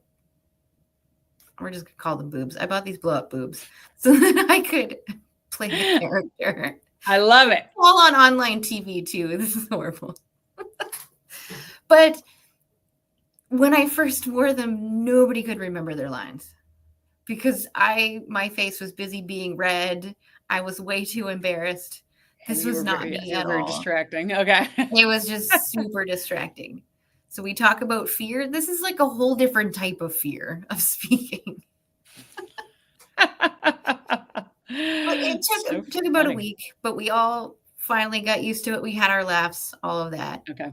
But when the show went on the stage, all of us had so much fun because we finally got into the identity of the characters. Okay. And we all understood what the show was about. So even if we messed up on a line, it didn't matter. Unlike Shakespeare, where you're like, crap, I don't know because I don't understand. Right. No, we knew what the point was. We knew how our characters would interact with other characters. And so there were a couple moments where we just made things up. Yeah, you guys were embodying the characters. Yeah, and then we got back on track and it was all fine. But I learned to sing once a year when we went to Drama Fest because all the schools would take their plays and all the things that they were doing and they would all perform for each other. And then we would do classes together. So you'd get to go and you'd choose out of the probably 10 different classes. And I always took musical theater. I always took the singing. I always took the dancing, all that kind of stuff. Because that's what I thought that I wanted to be. Okay. Yeah. So I've been on the stage since I was 4. That's why this doesn't bother me. But memorization, I hated speaking because I thought it was memorization. Yeah. I understand. I definitely never really felt comfortable on a stage. When I was a kid, I did acting, but I was never comfortable with it. I remember being in high school and I had to go up there and whatever, say my thing. And I just, oh my God, I just didn't like it. Even doing speeches at weddings, I just never felt comfortable. I don't know if it was like for me, I just never really, I didn't prepare enough. I was so busy writing the speech that I didn't have a chance to really rehearse it. And I never really got comfortable. So it's the irony of the fact that I am now making YouTube videos and Instagram posts. Like I still don't totally feel comfortable, but you know what? I step up and I do it anyway. I'm not a creator. I'm a coach and I consult, but I do it anyway because this is now part of the job and what the job looks like in modern day. So I have to kind of fight that battle every day and face my fears. And as we discussed earlier, it's like those fears don't go away. You just figure out how to work with them. You embrace them. Okay, I have fear about this, but I'm doing it anyway because I'm going for it attitude. And that is, for me, that's part of the goal. It's part of my intention. It's part of my alignment. It's like, I'm going for it anyway. I'm doing it. Let's just talk fears. So I'm going to give it 15 minutes or so. And if our guest doesn't show up at about the 15-minute mark after now, so 25 after, then we'll just close the day together and we'll end a little early. Oh, okay. This is our last speaker? Yeah. Okay. Since we're talking about fear, and I want to, at least give them a chance to get on here because I understand tech issues. Me too. I had them to get on here the first time. So for sure. Exactly. But this is wonderful there's so much fear to get started on speaking, on sharing your message, on even believing that people have a voice or that you have a voice. Yeah. So as I hiccup and burp at the same time. Can you tell us? I love how fearless that was to just vulnerably admit you just hiccuped and burped on all day. What is going on? I don't know. There's also fear of rejection, and there's another element to it. Yeah. And we're going to totally go into this if you want. Yeah. But there's the other element, which I just realized is cortisol. So your fight or flight. So with your fear, there's the fight or flight, and it's the cortisol response. And that cortisol makes you go blank. It can make you go blank. Okay. So there's another element to it. At least I experienced that. Coming from what I came from, I have fight or flight. And so, in fact, I don't do like crazy cardio to work out because of the fight or flight. It just creates cortisol and it puts weight on me. Oh, the cortisol is a big thing for me. Yeah. So physiologically, the cortisol has, affects a lot of aspects of me. And that's what steps in when I have major fear, when I have this trepidation, maybe I know major fear, but whatever. I have fear. Clearly, I have enough fear where the cortisol kicks in. Yes. So cortisol, the adrenaline, we're shutting down your cognitive thinking part of your brain. You're back into the stuck survival mode, and so you're like, "Where's the threat? Where's the threat? Where's the threat?" Yeah. What got you started on speaking? How did you get over that fear, or at least the initial fear of getting started? Or if I'm working through it, and as I do it more, I get more comfortable. So I definitely am not over it. That is for sure. But I am getting, I'm just more comfortable. And it's when I kind of launched my practice online, I realized I have to have an online presence. Advertising in the old fashioned way doesn't reach people anymore. And so it's part of the job. It's part of the job as I see it today to reach a wider audience. And so I felt like, well, if I want to have clients, I need to do this, and I need to put myself out there in a digital space, in a social media space to be seen. Yep. And that was another thing, being seen. But anyways, I mean, that's also part of the fear, because it's fear of rejection. But it's like, for growing up, I had to, I kind of invisibled myself. I definitely hid in invisibility, because being seen at that time didn't feel safe for a multitude of reasons. And so that's another thing. I'm like, okay, I've been the last 20 years, I've been in invisibility, raising my family. Where I used to be more visible. I used to be a talent agent, and I represented actors. I was an agent for many years. And when I had my son, I retired. I thought it was just temporary, but it became much longer than temporary. And so I was in visibility then I went into invisibility as a parent. And now this is my coming out party, right? Of visibility. No, I love that you called it a coming out party. It should be worthy of celebration for sure. I want to share a secret with you that I haven't told anybody except for my mastermind partner. Okay, I lie. I told Caitlin Morrison at the event a couple nights ago. They're the only two people that know, but I'm telling you and now everybody. One of the exercises that I want to do as a part of my keynote talk is, depending on the crowd and what they need, I'll pick different exercises. But this particular one is about the conversation of being seen. Naturally, what we think people want is to be seen, to be heard, and understood. And that makes sense. Whether you're in business or whether you're not in business, that's what we all think that we want. So then I want to challenge people by saying, okay, and I'm going to do a miniature version. It's really hard to do online. You can try to do it if you want. And I'm going to ask people, okay, everybody in the audience, I want you to look to your right. I want you to find the person beside you. And if there's nobody beside you, the person in front or in back who doesn't have somebody to the right. And I go, okay, without talking, without moving, and without looking away, I want you to spend 10 seconds looking into the person's eyes. And we're going to do it right now. So I'm going to stare at the camera, and everybody watching, and you, Lainie, usually what happens is you stare into each other's eyes. So we're just going to do it for 10 seconds. Okay, ready? Okay.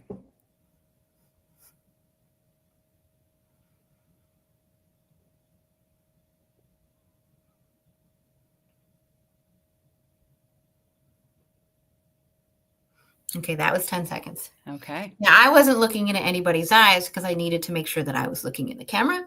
Yeah. But for those people who were watching on the other end and looking into my eyes as they're looking in. And I was looking into your eyes. Yeah, My right. face and Did that feel comfortable?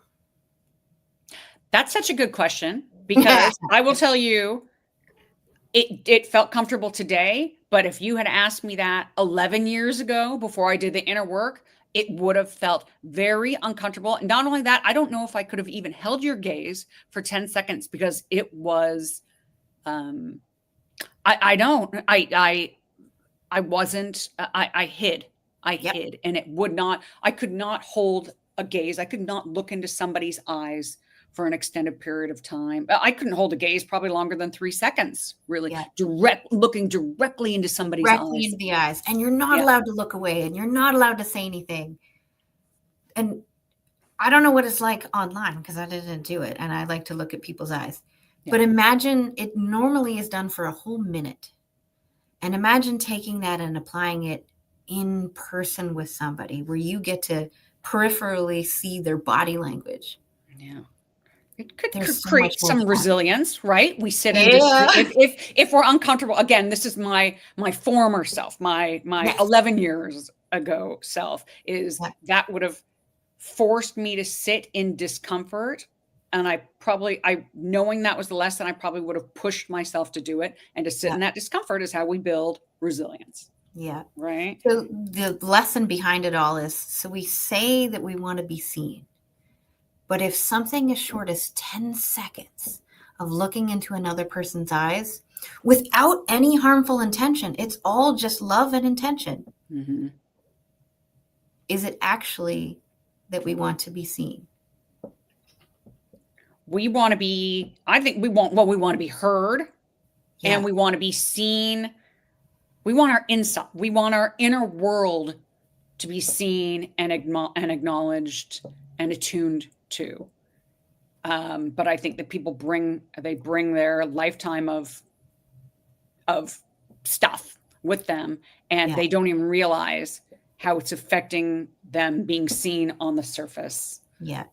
They say that they want to be seen on the inside, but what really happens is I have this mask, and I want you to see the mask that I have presented to you. And I want you to see that so deeply that you recognize that as me. I want you to see through it, and I want you to see me. I want to be seen anyway. Rare. Like we kind of want that, but that's where all the fear is anything past that mask. We're like, oh, no, you're getting too deep. Because how many times I know you've done the work and you're doing the work. We're doing the work. It's wonderful. We don't even look at ourselves that deeply. And it's very rare for people to want to go deep with themselves, let alone do the work. Yeah. Until you've done the work, you want people to see the mask. You're 100%. Yeah. That's 100%. Because the mask is, you don't even realize you're masking. You think your mask is you. You think you are one with the mask. And that's actually the beauty of doing this inner work, is then you realize you are not one with the mask, and that you need to drop your mask in order for people to even get to know you. You are 100%, because you're working with people at the level where they're showing up, which is a person who hasn't done the work yet. So they are living behind the mask, or many masks. And that's exactly, they don't know that their internal world isn't being seen. Yeah. I just need them to question. It's like, you say that you want this and your body is telling me otherwise. And if your body is telling me otherwise, then what's showing up is that there's something there that you feel afraid to share with other people when you allow them to look at you. And for me, this is where I want to take people into that idea of courageous connection, It's looking inside of yourself first and loving every part of that without trying to fix it. Yeah. And usually the part that they love the least is the part that is the deepest, darkest part of their story that they're trying to share.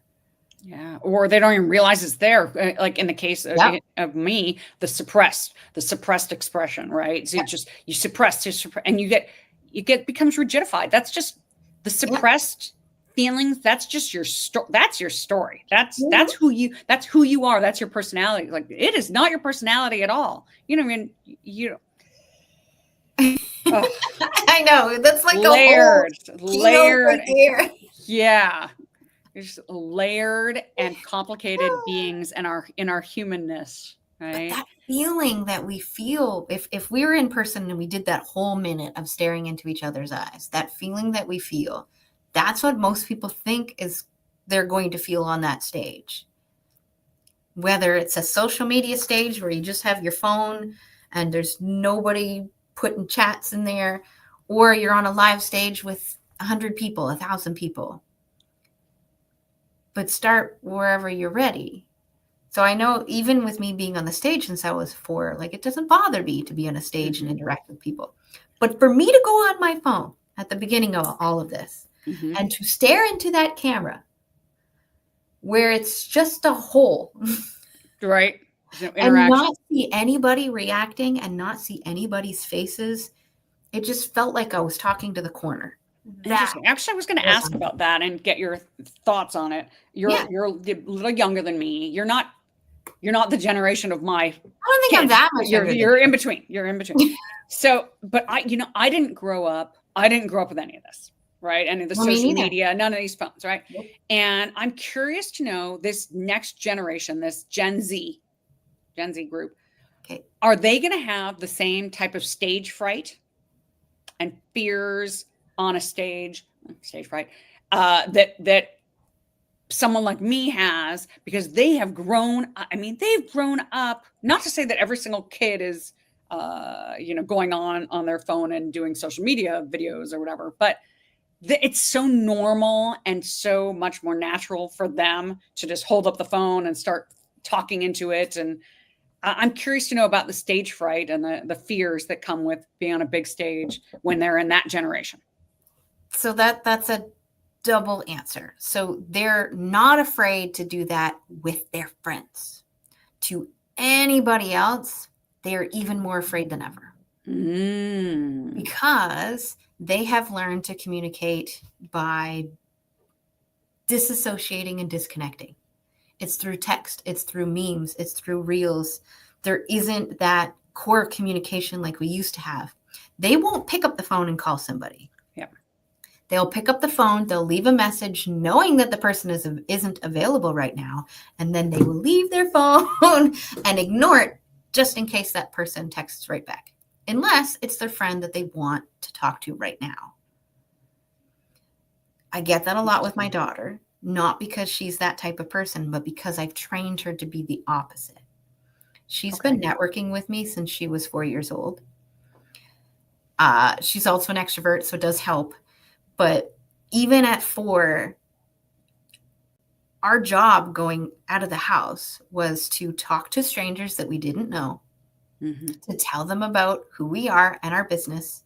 But she learned what was personal information not to share and what she could share at quite a young age. Then she got to the point around 5 years old where I would give her my business cards. And then she would go around and she'd be like, have you met my mom yet? She's over there. And then she would hand them a business card. And then she would run to somebody else. And I was like, hold on, let's talk about how to do this properly. Well, this is interesting. These are great lessons you instilled in her. And then she would do lives with me. We would teach mindfulness together. She would practice mindfulness with me. Like, I had to take her with me. I didn't have a choice. There was no babysitter and daycare. I needed to have her. So I would even go speak places and do events, and she would be there with me. So she learned. Plus, we would host game nights. So all of these older men, usually with beards, a couple ladies here and there, because most of my friends are guys, they'd come over and she'd have to learn to talk to adults. And so she spent a lot of her time talking to adults. And now at school, with the universities that we just started talking to, random people she sees everywhere we go, they're all commenting on the fact that, oh, it's really nice to have a young person actually talk to us. Engaged, right? Engaged. And looking them in the eyes. Oh, yeah. She doesn't mind doing that either. Yeah, that's great. You've really, that's fantastic. You've really taught her. Well, I kind of needed her. She's my best friend. She's also been like my business partner. It's been 11 years. Yeah. She knows now that she'll come home and I'll say to her, I'm like, do you have a few minutes? I need to externally process. She's like, ooh, what are you working on now? I'm like, hold on, just give me a minute. I'll prep some stuff. So she'll come over. She'll sit on my couch. I have a love seat here in my office. She'll sit down. She's all ready. She's like, okay, what's going on now, Mom? And then we'll just talk it out. And she'll ask me, do you want me to reflect? Do you need my advice? Do you just need me to be a sounding board? Like, what's going on? And we've built that since she was 4. She didn't understand what was going on in my business. So we've built that friendship at the same time as business partners, at the same time as me being her mom. It's a weird relationship. Yeah, but it sounds like a good relationship. I love her so much. Yeah. Kids are very special. Are we? Don't see anything from our guest. Okay, that's unfortunate. That's okay. That means I can, actually have time to eat, maybe. Yes. So that's the fortunate part. Okay. So at this point, I think I want to recap the day a little bit, and then we'll end the day with our typical stuff. Excuse me. So let's start by recapping. What were some of your favorite moments of the day, Lainie? Okay, let me go through. I didn't know this question was coming up. Okay. So starting with Becky, I loved her message about anything's possible, and she fully embodied or embodies currently anything's possible. She's been through so much, and she embodies anything's possible and shows up with a bright, fresh, positive attitude. That was awesome. So that was my takeaway. Are we going to discuss each person's takeaways? Or are we going to just should I go down the list? Okay. You can go down the list. Okay. Dr. Jacqueline, everything she said resonated with me. Let me see. I'm just trying to find. I love protecting. Yeah, we will get in touch. Protecting people who couldn't protect themselves. I mean, that landed with me because I feel the same way. And I was a person who needed protecting.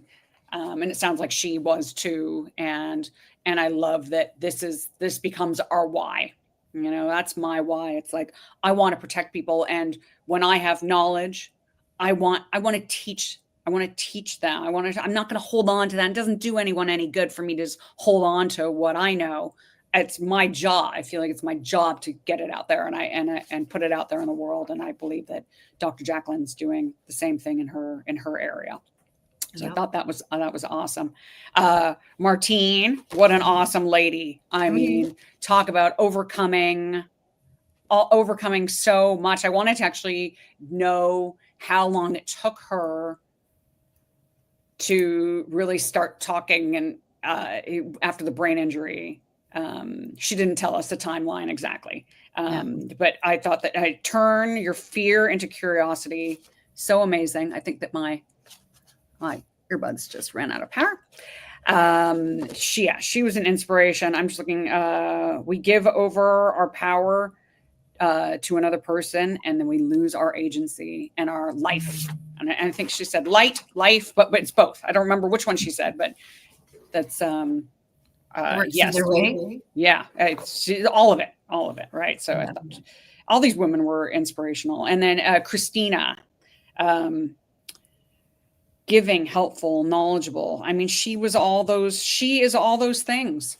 Talking about her story, and unfortunately I had to step away for a moment. I missed a little piece of it, but I love her story, and I love that she so purely wants to get out there in the world and help people as well, kind of discover their power and overcome whatever's holding them back. I just thought, everyone who came, they had beautiful stories and they were beautiful people and had wonderful messages and gifts to provide the world. Exactly. Okay, so my favorite parts was, yes, with Becky. Becky is such a light.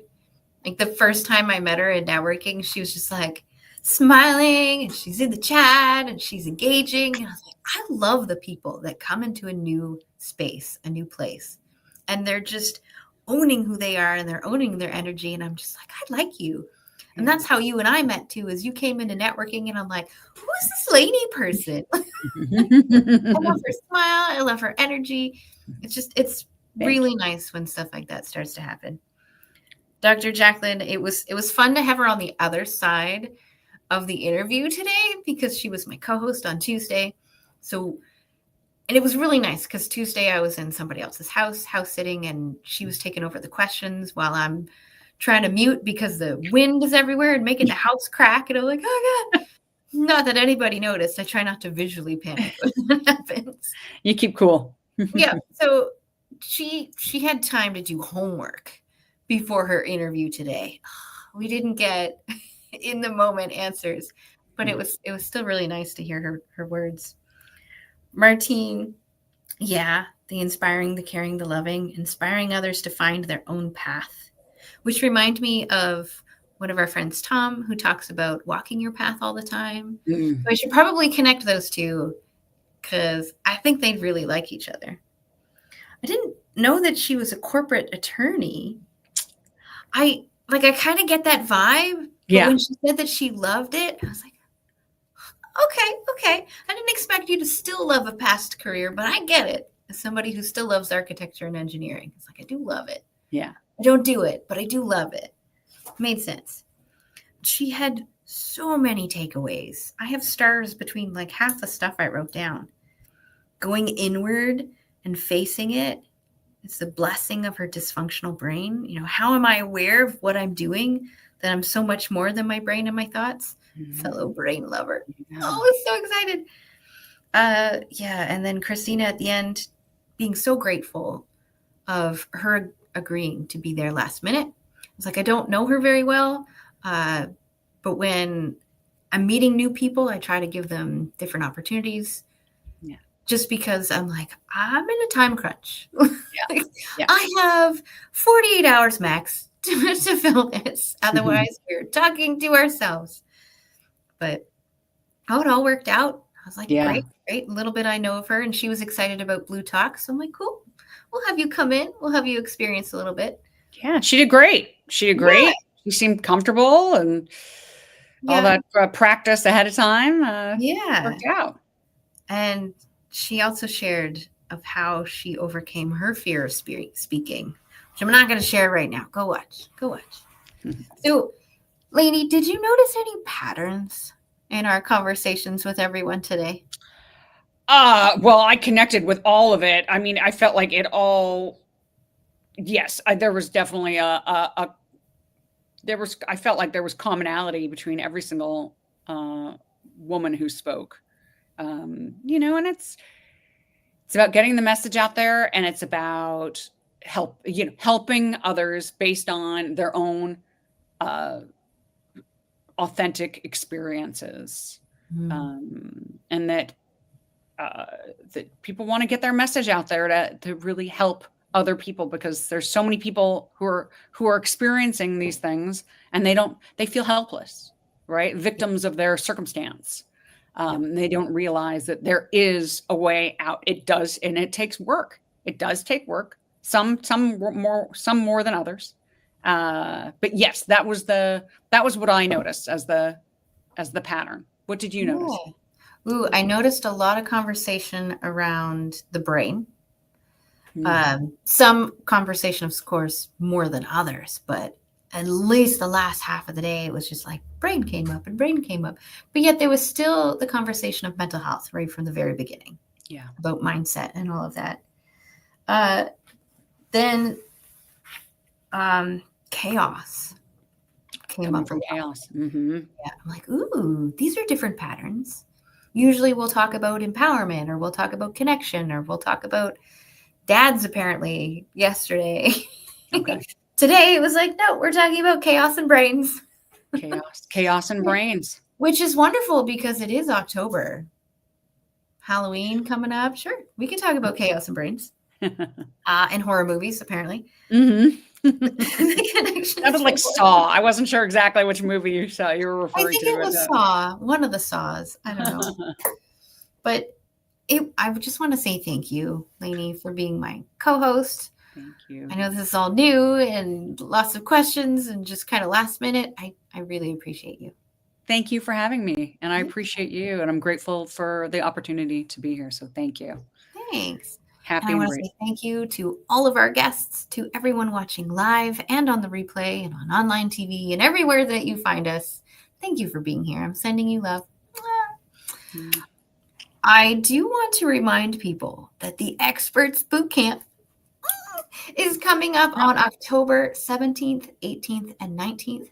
That is Friday, Saturday, and Sunday. It is 3 full days for free of massive information about how to become and elevate your career in speaking, in writing, in podcasting, getting your message out there. Now, this is about you taking action because you can't wait forever.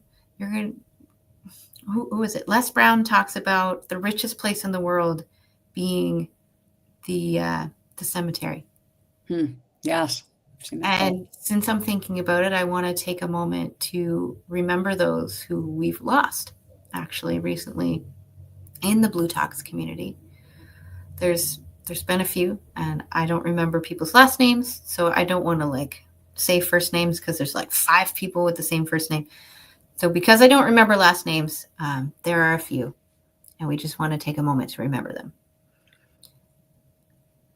Before we get to that point, whenever that is in our lives, if sharing your message is a part of what you want to do and a part of how you see yourself living your life, please come to the Experts Bootcamp. It's free. You're going to be surrounded by people everywhere on that journey. People who are in the idea stage, people who are just getting started, people like me who've been planning this for 10 years, off and on the stage speaking, but yet still don't have their signature talk. I barely have any video. The only video I have is because I did a Blue Talk at Harvard, dream stage. But we're at all stages, all areas of expertise. Being surrounded by community helps all of this unfamiliar, scary stuff become more familiar. Yeah. And once it becomes more familiar, you do more, you take more risks, you lean into it, and more things happen. So celebrating you, just get started, whatever that looks like for you. We are here for you. Okay. I will end the day. Also, I just want to add, it's amazing. That's how I discovered Blue Talks in the first place. And I tuned in as much as I could over the 3 days. Sometimes you can't hang out, you can't put everything aside and commit, and other people can. And I jumped in and listened whenever I could. And I was convinced that it really had all the elements that I was looking for. It really spoke to me. Yeah. It was a very valuable 3 days. Yeah. It's we teach you how to find speaking gigs, paid speaking gigs. Yeah. We have celebrity guest speakers. We talk about how to get your book published. We have so many things going on. We have how to apply for a TEDx. That's a really popular one. That's right. Lots of things. So again, October 17th, 18th, and 19th. And I am going to be your MC, so I get to see you there and play with you there as well. This is the end of our show for today. So today is day 4 of Blue Talks Amplify Your Message. But tomorrow we will be back for day 5, where I have a whole other co-host, a guest co-host. And yes, so thanking my guest co-host, thanking all of my guests today, thanking those watching live and on the replay, and thanking everyone watching the reels and everything else that you see. I will see you tomorrow, 10 a.m. Eastern. That's when we start until approximately 2 p.m. Eastern. Same bad time, same bad channel. Much love, and I will see you tomorrow. I'll see you in the backstage, Lainie. Okay, I'm clicking the button, and then I sing and dance.